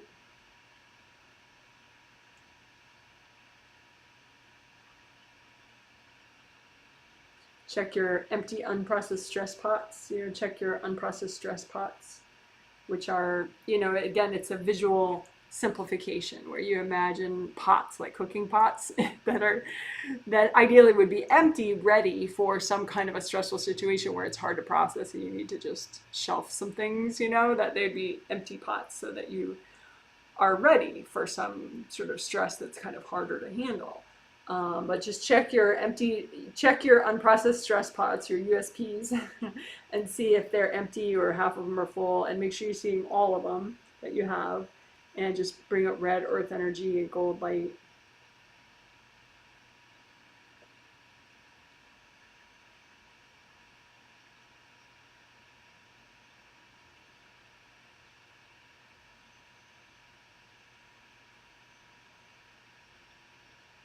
And then two big energy blocks. Maybe you have some of those triggered because I'm talking about all these global wars and stuff. So just stack up any two big energy blocks that just don't automatically clear, and just bring up red earth energy, soak them in red earth energy, lots of gold light, melt away cords going into them from other people.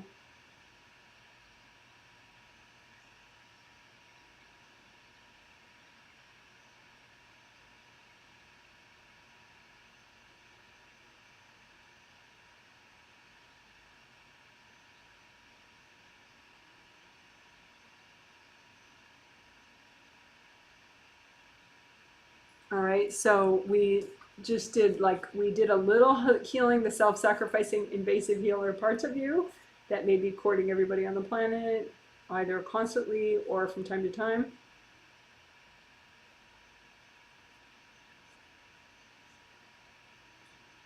Or maybe you're courting everybody that's in a certain war zone or a certain refugee area or whatever, which again is just screwing you. It doesn't help them.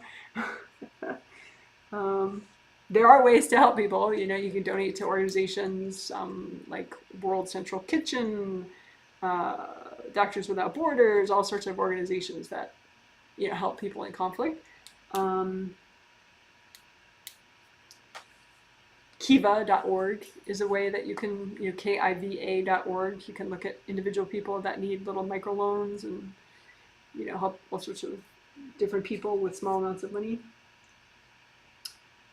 But courting everybody just screws you up. So anyway, we're healing the self-sacrificing healer parts of you that are courting everybody on the planet or lots of people on the planet.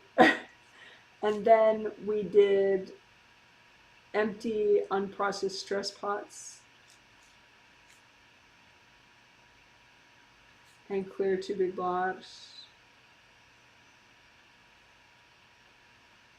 And then I want to circle back and do again the healing the self-sacrificing invasive healer parts of you. So any parts of you that are self-sacrificing healer invasive people courting war zones and courting large groups of people, just bring up your red earth energy, gold light, heal these parts of you. Say, hey, it's okay, it's all right.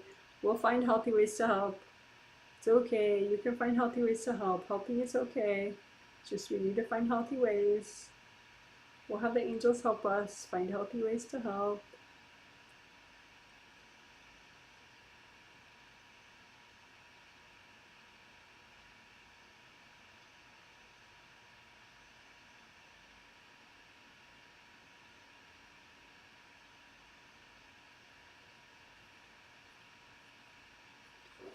All right, good job.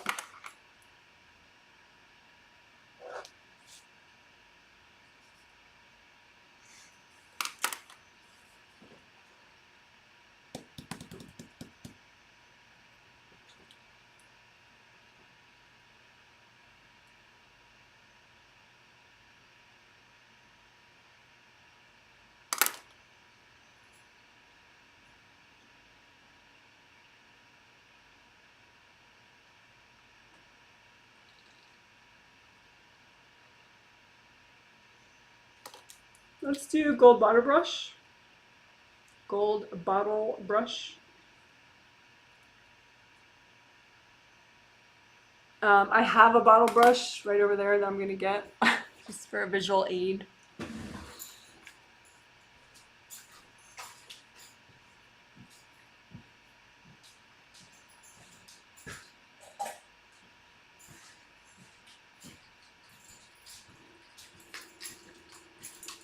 It's not gold though. So I looked at gold ones online, gold bottle brushes, but then I kind of got, you know, because some were gold and white or gold and silver, and you know, so then I got overly picky about it all. So I just bought one that was good for the kitchen. Didn't worry about the visual aid. So anyway, this is a bottle brush in case you've always been like, what the hell is she talking about, bottle brush? So this is a bottle brush, you know, to clean things that are deeper and harder to reach. So you can imagine all your, well, yeah, why not? We'll do gold bottle brush for all your major chakras at first.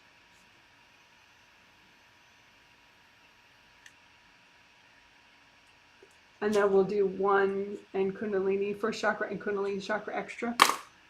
So 7th is like this, like a cylinder, round cylinder, but you know, with the round opening at the bottom and the top. That's your 7th chakra in there in the top of your head. And then 6, 5, 4, 3, 2, 1 are like this. I'm covering the white because you don't want white in your chakras. But 6, you know, right here, 5, 4, 3, 2, 1. It's not the right size and it's not the right color, but you get the point. It's not like this, you know, open cylinder, right? So 7, 6, 5, 4, 3, 2, 1, and then Kundalini chakra is right beneath it. So you can gold bottle brush. You can have 2 gold bottle brushes, one at the, you know, one in the top and one in the bottom. Get it in there. And so for your 7th chakra, we can do that one. Just, you know, I find sound effects are more enjoyable for me personally. So just get in there. So this is for your 7th chakra, which is in the top of your head. Confidence, identity, goals, empowerment. So once that bottle brush is all disgusting because you cleaned your chakra with it, give those to your angels. Angels, here you go.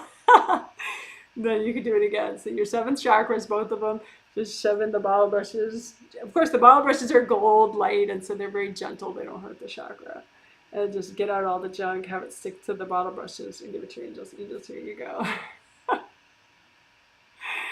Okay, and then 6, 5, 4, 3, 2, 1, and Kundalini chakra, they're all oriented the same way. Like 7th chakra is this way, but then 6, 5, 4, 3, 2, 1, and Kundalini chakra are this way with the round opening in the front and the round opening in the back. So we could bottle brush all those at once, which is nice and easy. So you can just turn them around if you want so that you're seeing the profile, and then just do like a set of bottle brushes for 6, 5, 4, 3, 2, 1, and Kundalini chakra, and just bottle brush them all at once.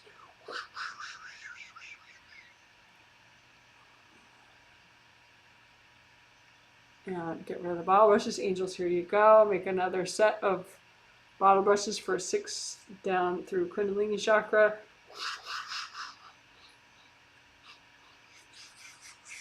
Scrub, scrub, scrub, scrub, scrub. Gold light, gold soap, gold bottle brushes. Get them out. See how gross they are now. Give them to your angels. Angels, here you go.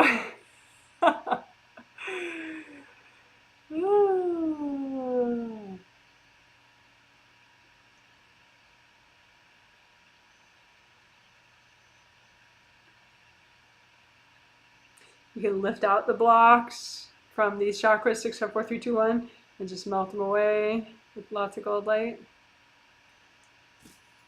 If there are any invasive beings that now are like, boo-hoo, I'm out of the chakra, I want to be there and take all your energy, now I'm going to bother you all day. Just, you know, imagine any riffraff, you know, any invasive beings that are pissed now, and just say, angels, can you recycle all these beings?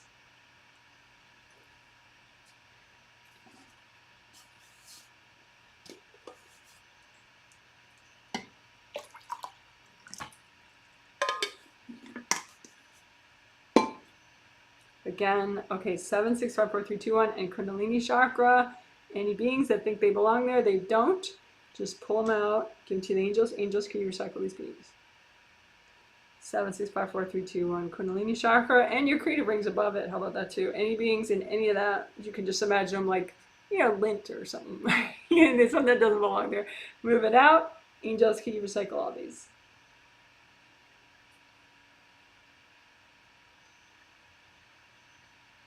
Okay, and now the legs. So go bottle brush your legs. You'd have a nice long one. I thought about buying a nice long one to demonstrate for legs, but I couldn't find one I liked enough. So just and just give the bottle brush to your angels. So go ahead and give the bottle brushes to your angels. Angels, here you go. Angels, here you go. Angels, here you go. Oh my gosh. So extra unblocking for your knees.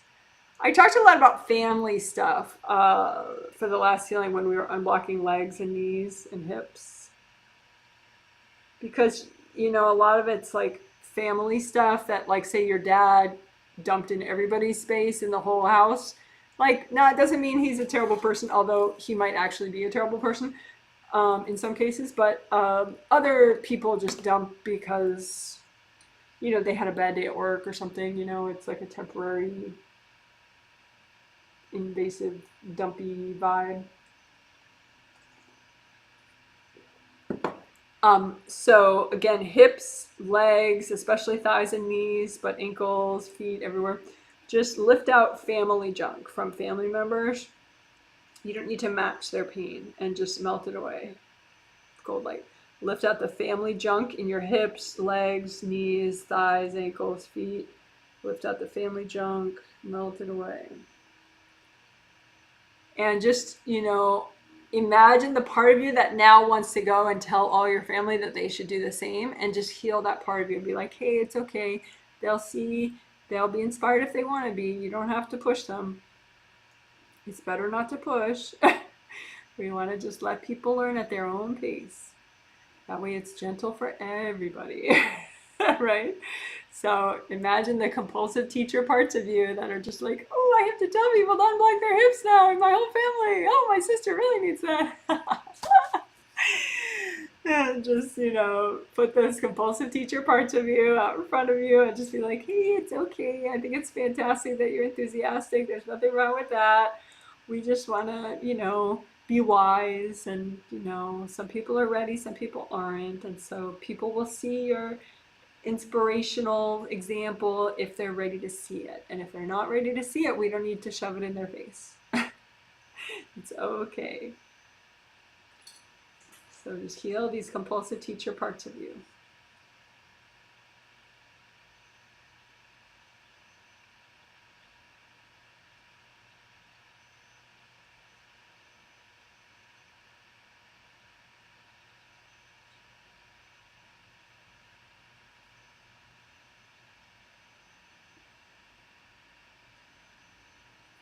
All right.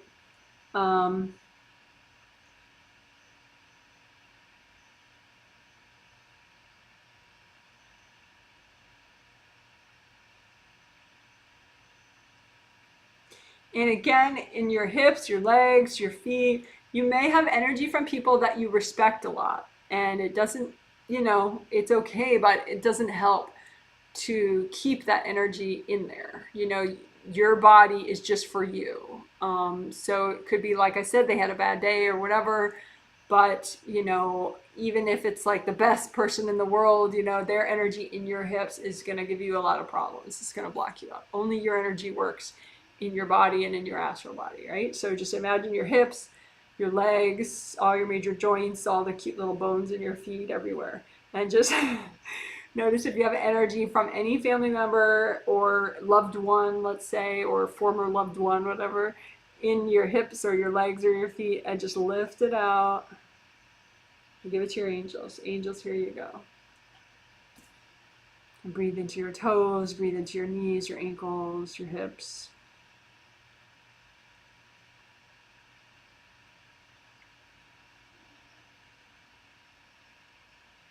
Again, you may have energy from a family member in your hips or your legs or your feet. It's okay. It could be a past life family member. It could be a, ex-boyfriend or something, ex-girlfriend, whatever.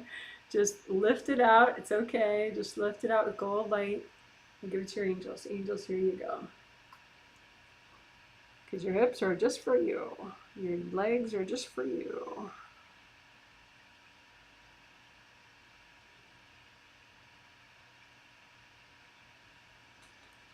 You can just check your major chakras, unblock them a little extra. Your creative rings, unblock those a little extra. You can repair them if they have any little cracks. A lot of the repair happened because we did CBW, Chaos Boundary Wall repair, and that repairs a lot of things quickly. But you could have like teeny little cracks left over in your creative rings, so you could just use gold light just in case. And then you might have teeny little cracks in your major chakras still, even if you did CBW, Chaos Boundary Wall repair. You probably don't, but some people do here and there. So just a little extra chakra repair, gold light, in case you got little cracks.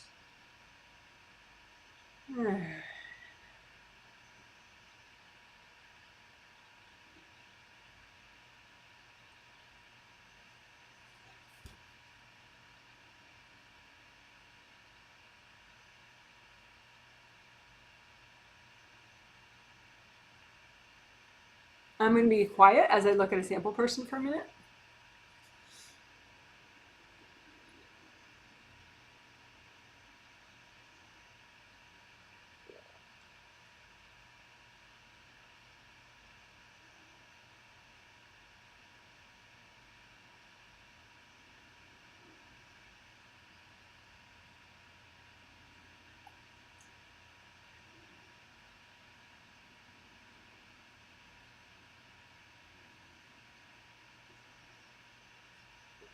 Okay, so it's possible.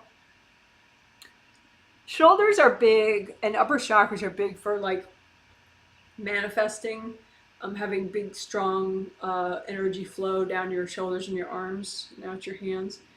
It's a part of manifesting and being a bigger lighthouse. And but it's possible that you have energy boundary issues above you, and so energy from people and maybe some invasive beings is kind of like around your head and shoulders. A lot of people have shoulder pain and neck pain. This is part of that. So you can imagine this upper chakra part of you, say from fourth chakra upward. Fourth chakra, shoulders, neck, head, all this part. And if you have some of that energy, and again, like one sample person I'm looking at, it's like half from people and half from invasive beings, mostly related to his mother, because she has a lot of that. But anyway, you can just imagine it kind of like I don't know, like say if this were like all black and like stormy, and it's like right here. So you have like all this black stormy energy, just kind of, or a little wider maybe, so it encompasses the shoulders and the fourth chakra also. But obviously you don't want that, right? You want to have, just your energy so you can be a lighthouse, right? But you could have energy that just kind of comes down and just crushes a little bit, just making everything more overwhelming, right? And again, it could be from people and invasive beings, but you don't really have to worry about who it's from, right? Because we're going to just hand it to your angels, so they'll sort it out for you. If it's invasive beings, they'll recycle it and whatever. So just imagine that part of you from fourth chakra, shoulders upward. And just if you have any of that like coming down at you, just sort of wrap it around in gold light as if you're gathering up hair. And just wrap it in like gold bands, and just kind of freeze it and lift it out. I'll give it to your angels. Angels, here you go. So again, it's just as easy as wrapping up some hair, and like that, right? So you imagine any energy sort of coming down towards your fourth chakra, shoulders, upper chakras, creative rings, head, all that, and just gather it up with gold light and just move it out of your space and give it to the angels. Angels, here you go.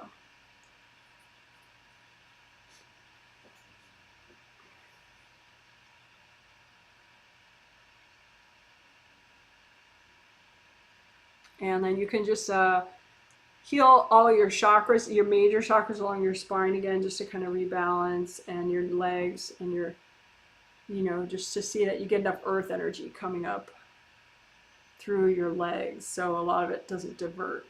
Unblock your knees enough, unblock your thighs enough. So as much as possible, that earth energy comes up through the arch of your foot and stays in your leg all the way, so it can get into your first chakra in nice, without having to go through your aura and any kind of drama stuck in your aura. So again, that top stuff that you might have, like those sort of like coming down and just sort of being a little overwhelming and crushing a little bit around your head, your fourth chakra and above. So just, it's not going to be bright yellow though, mostly. It could be white or black or gray. And just gather it up with gold little bands and just move it to the side and give it to your angels. Angels, here you go. And again, rebalance by, a little more leg unblocking, a little more knee unblocking, a little more ankle unblocking. So, because if you do a lot of work up top, do some work below so that you get that mutual support and balance. Unblock in front and behind your first chakra and your Kundalini chakra, just so you can be nice and calm. We don't want that Kundalini chakra to be overactive, the one below the first chakra. Because when you sleep, you want to actually stop the spinning of your Kundalini chakra so it's not generating any energy. The other chakras can spin, but the Kundalini chakra beneath the first chakra is like that peppy, stay awake kind of vibe. So you can lift out any junk in your Kundalini chakra, give it to your angels. Angels, here you go. Lift out any junk in your Kundalini chakra. Angels, here you go. Lift out junk in your Kundalini chakra. Angels, here you go.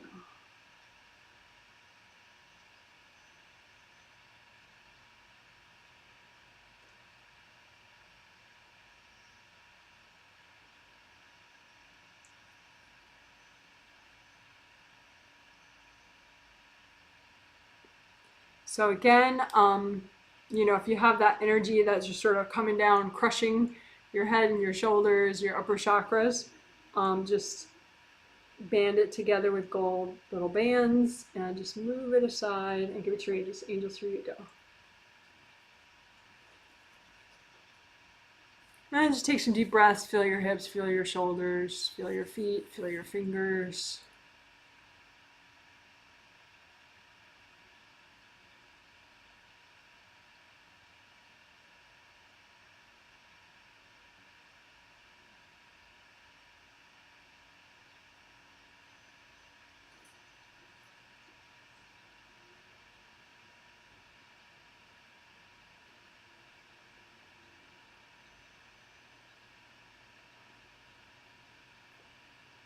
I'm looking at a sample person, so I'll be quiet for another minute.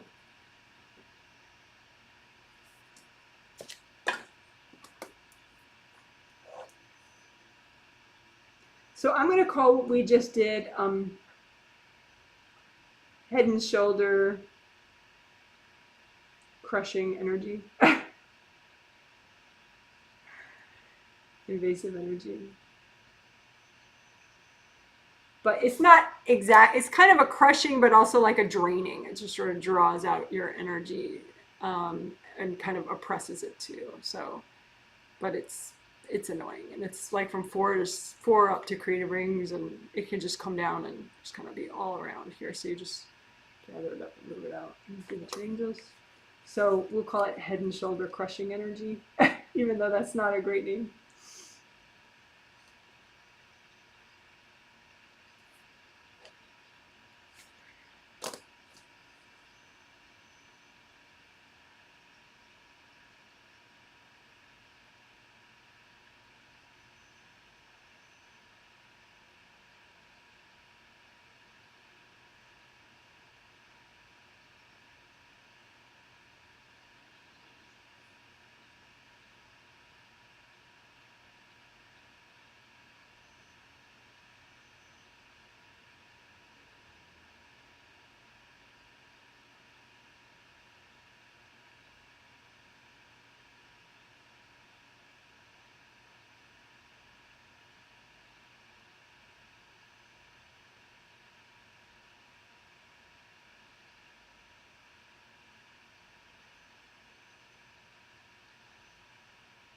Okay. So being drained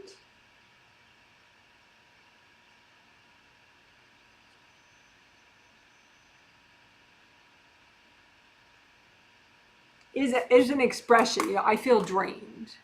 You know, I feel exhausted. I feel drained.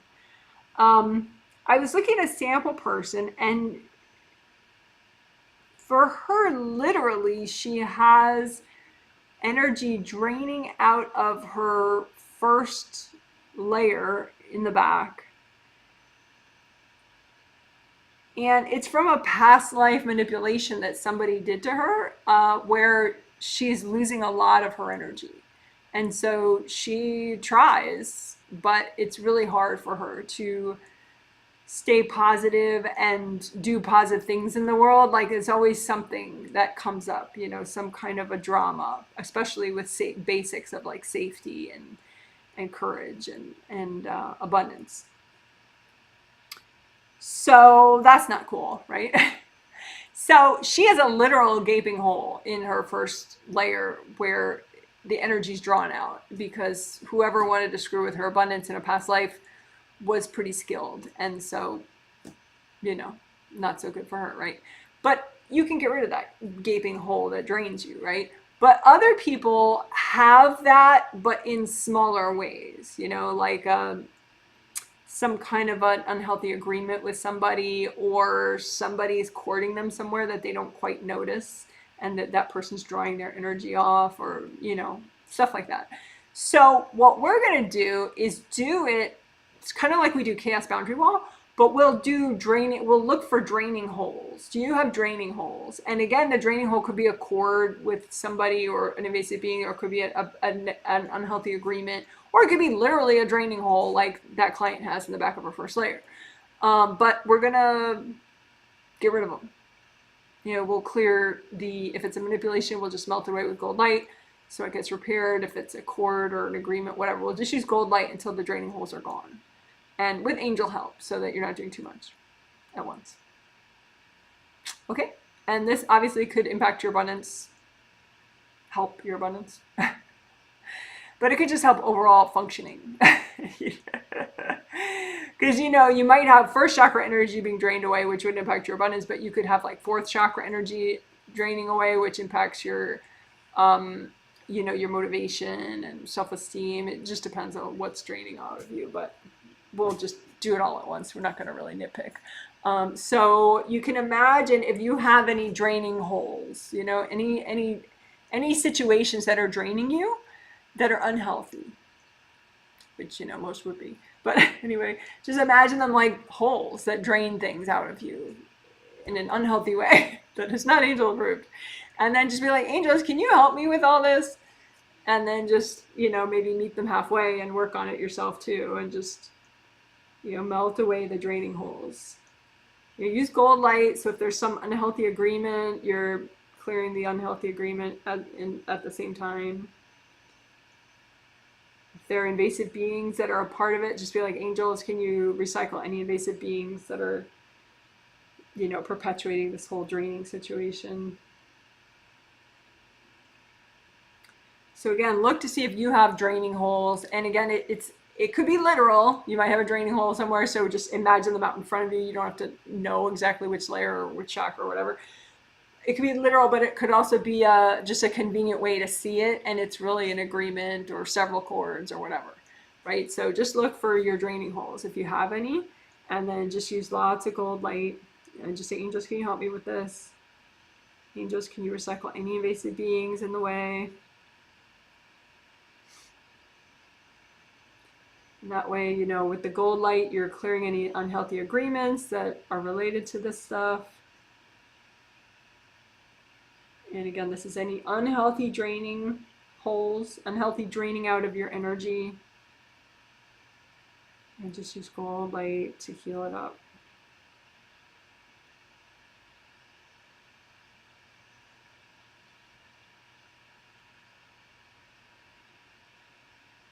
And, you know, this could be something that you need to do several times over time, you know, because growth is incremental. You can handle a certain amount at one time. So if you want, you can say, I'm going to let my angels help me with this. If I need more of it, I'll let my angels help me with it. All right, so that was melting away, clearing or repairing, however you want to think about it, melting away draining holes with gold light, including clearing agreements if needed.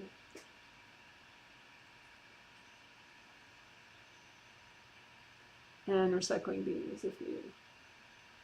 Having angels recycle beings if needed.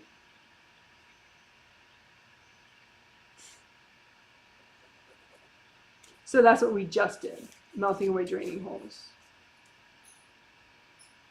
All right, we're gonna wrap up soon.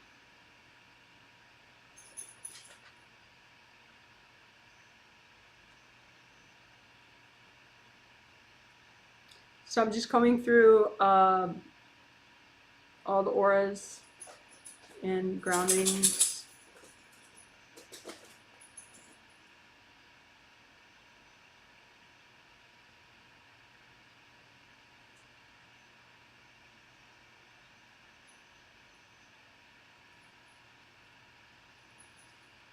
You can do a little bit extra unblocking your path forward so that you can move forward at a nice rate, make progress.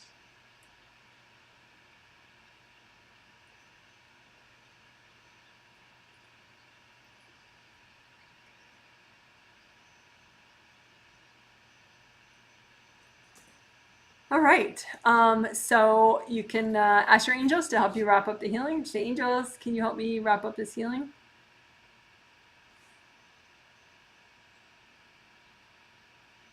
Angels, can you help me with my first chakra stuff? Can you help me with courage, safety, and abundance? And can you help me have healthy family boundaries? All right, good job. You're amazing. Woo, woo, woo. That's a healing.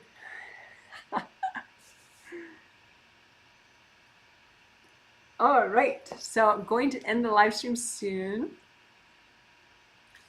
I'm just going to check comments. If you have a comment about this topic or how you're doing after the healing, any of the techniques, if you have a comment about any of that, if you want, you can text chat it now. Otherwise, you can always comment under the video at any time once it's saved as a video. And if you would give this a thumbs up if you liked it, that would help. All right, so I'm checking comments. Hey, Janet, we can see and hear you in Chicago. I read all that.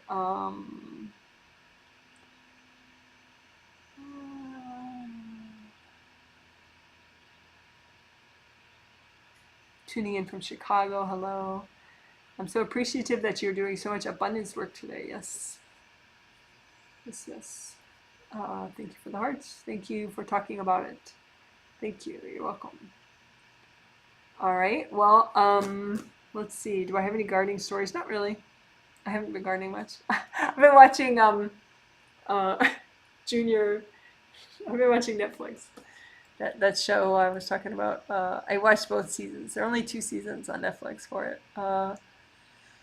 The Junior Great British Baking Show. The one with the kids. It's so cute. Oh, those kids are so adorable.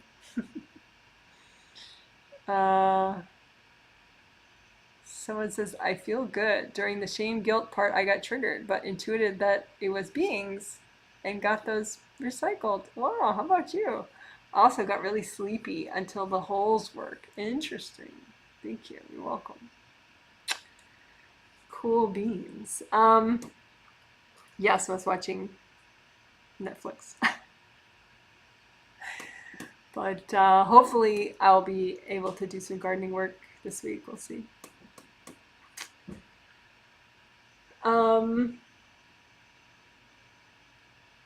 Yeah, so I can just show my dogs.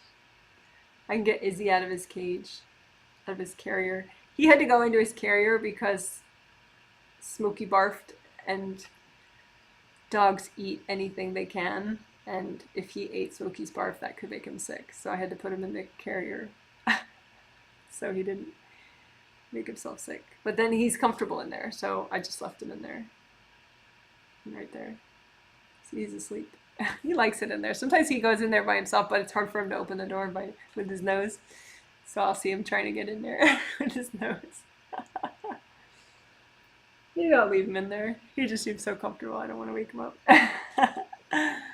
I'll just show Abel. So that's Abel, feeling all cozy. And that's Izzy in there, but you can't see him very well. He's asleep. There. Alrighty, well, oh, there are still a couple spots left for the January twin set on my website at the moment, if you want, and later you could just check to see if they're still there, but they might be. It's so weird because like so many of them sold really fast on the 15th, but then there's like a couple left on the website for sale, and I guess I'll leave it up, see how long it takes for somebody to... I mean, usually there are people that want, well, there's always people that want it, but it's just funny sometimes. Like sometimes it's just people that have some kind of a mental block, and so like later they're like, oh, I checked and you had one for sale. I'm like, yeah, it was there for like 10 days. So we'll see. And not to push anybody, you know, whoever it's meant to be for, they'll get it, but just in case it's you. Hello. In case it's you, that's fine. You could go on my website if you want and purchase it for yourself or a loved one. The January theme, I like it, of course, you know, but it's confidence, purpose, and something else in the new year. Confidence, purpose. I forget the other part of it. But anyway, it's good. It's listed on my website. Someone says, thank you. I woke up feeling so good today. I think it was the effect from Sunday healing. Yeah. And sometimes I do a little prep ahead of time that affects people's energy. So it's not like exactly a direct healing, but it tends to help. So that could be too sometimes. Thank you, Janet. This is much needed maintenance. You're welcome. Little wrench. All right, well, cool. So you're awesome, and I hope you have a good day or evening, whatever's next for you. And I hope you have a good rest of November. The December twin set starts on the 1st of September because it starts on the first Friday. So this time the first Friday is December 1st. So there's that. I don't know the theme, but I'll pull it up on my phone. I know that in December, the twin set and the triplet set have different themes. My new website is jwhealing.com for Janet Wright Healing.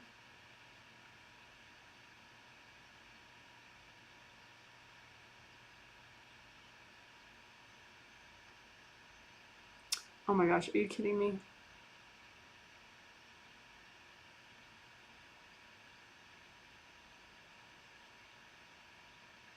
It's just funny. Google is like, sign in. We need to know who you are. All right, let's see. December.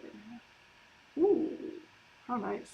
December triplet, which is on the 1st of December, 1st, 3rd, and 5th, is creativity, remove limits, express yourself. How about that? That's the December triplet set. And then the December twin set is closure with 2023, proactive clearing for 2024, which is more helpful than you would think, you know, because it's like closure of 1 year, you know, why would you need closure? But it's just how the mind works. Like you tend to like hang on to things that you didn't quite finish, or you were going to do, or you were about to do, or you forgot to do, or, you know, so like being able to just have a mental whoosh, flushing out the unnecessary stuff that you're stuck in for no good reason. And the proactive clearing for 2024. Yeah, I'm excited about that.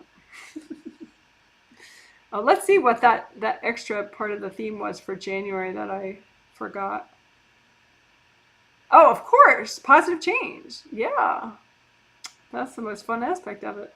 Yeah, so both sets in January, including the one that's still for sale on my website, is, is positive change, confidence, and purpose in the new year. That's nice. Because sometimes you have subconscious blocks in the way of you creating positive change, or you have other people in your space in the way of it. So it's nice to clear that. Someone says, "Yep, I wanted to buy the January twin, but I have an energy block. LOL." Well, you can email me about it if there's something you need to discuss specifically about it. Someone says that one sold out super fast. Oh, you're talking about the December twin set, December triplet probably. Yeah, all the triplets sell out very fast. I mean, they used to sell it even faster. They used to sell it in like 5 or 6 minutes, but then I added how many people I heal and how many subscriptions and stuff. So they don't sell out as fast. So the triplets sell out in like 20 minutes, sometimes 40 minutes. So that's a lot of time. But then the twin sets, most of them sell out fast, but then there's like this dribble drabble of like the angels saving them for people that have sort of procrastination issues, I guess, or financial issues or something. So, but if you are one of those people and there's something you want to discuss with me about it, just let me know. Email me. Janet@janetwrightreadings.com. Okay, you're amazing, and time for me to sign off. All right, bye.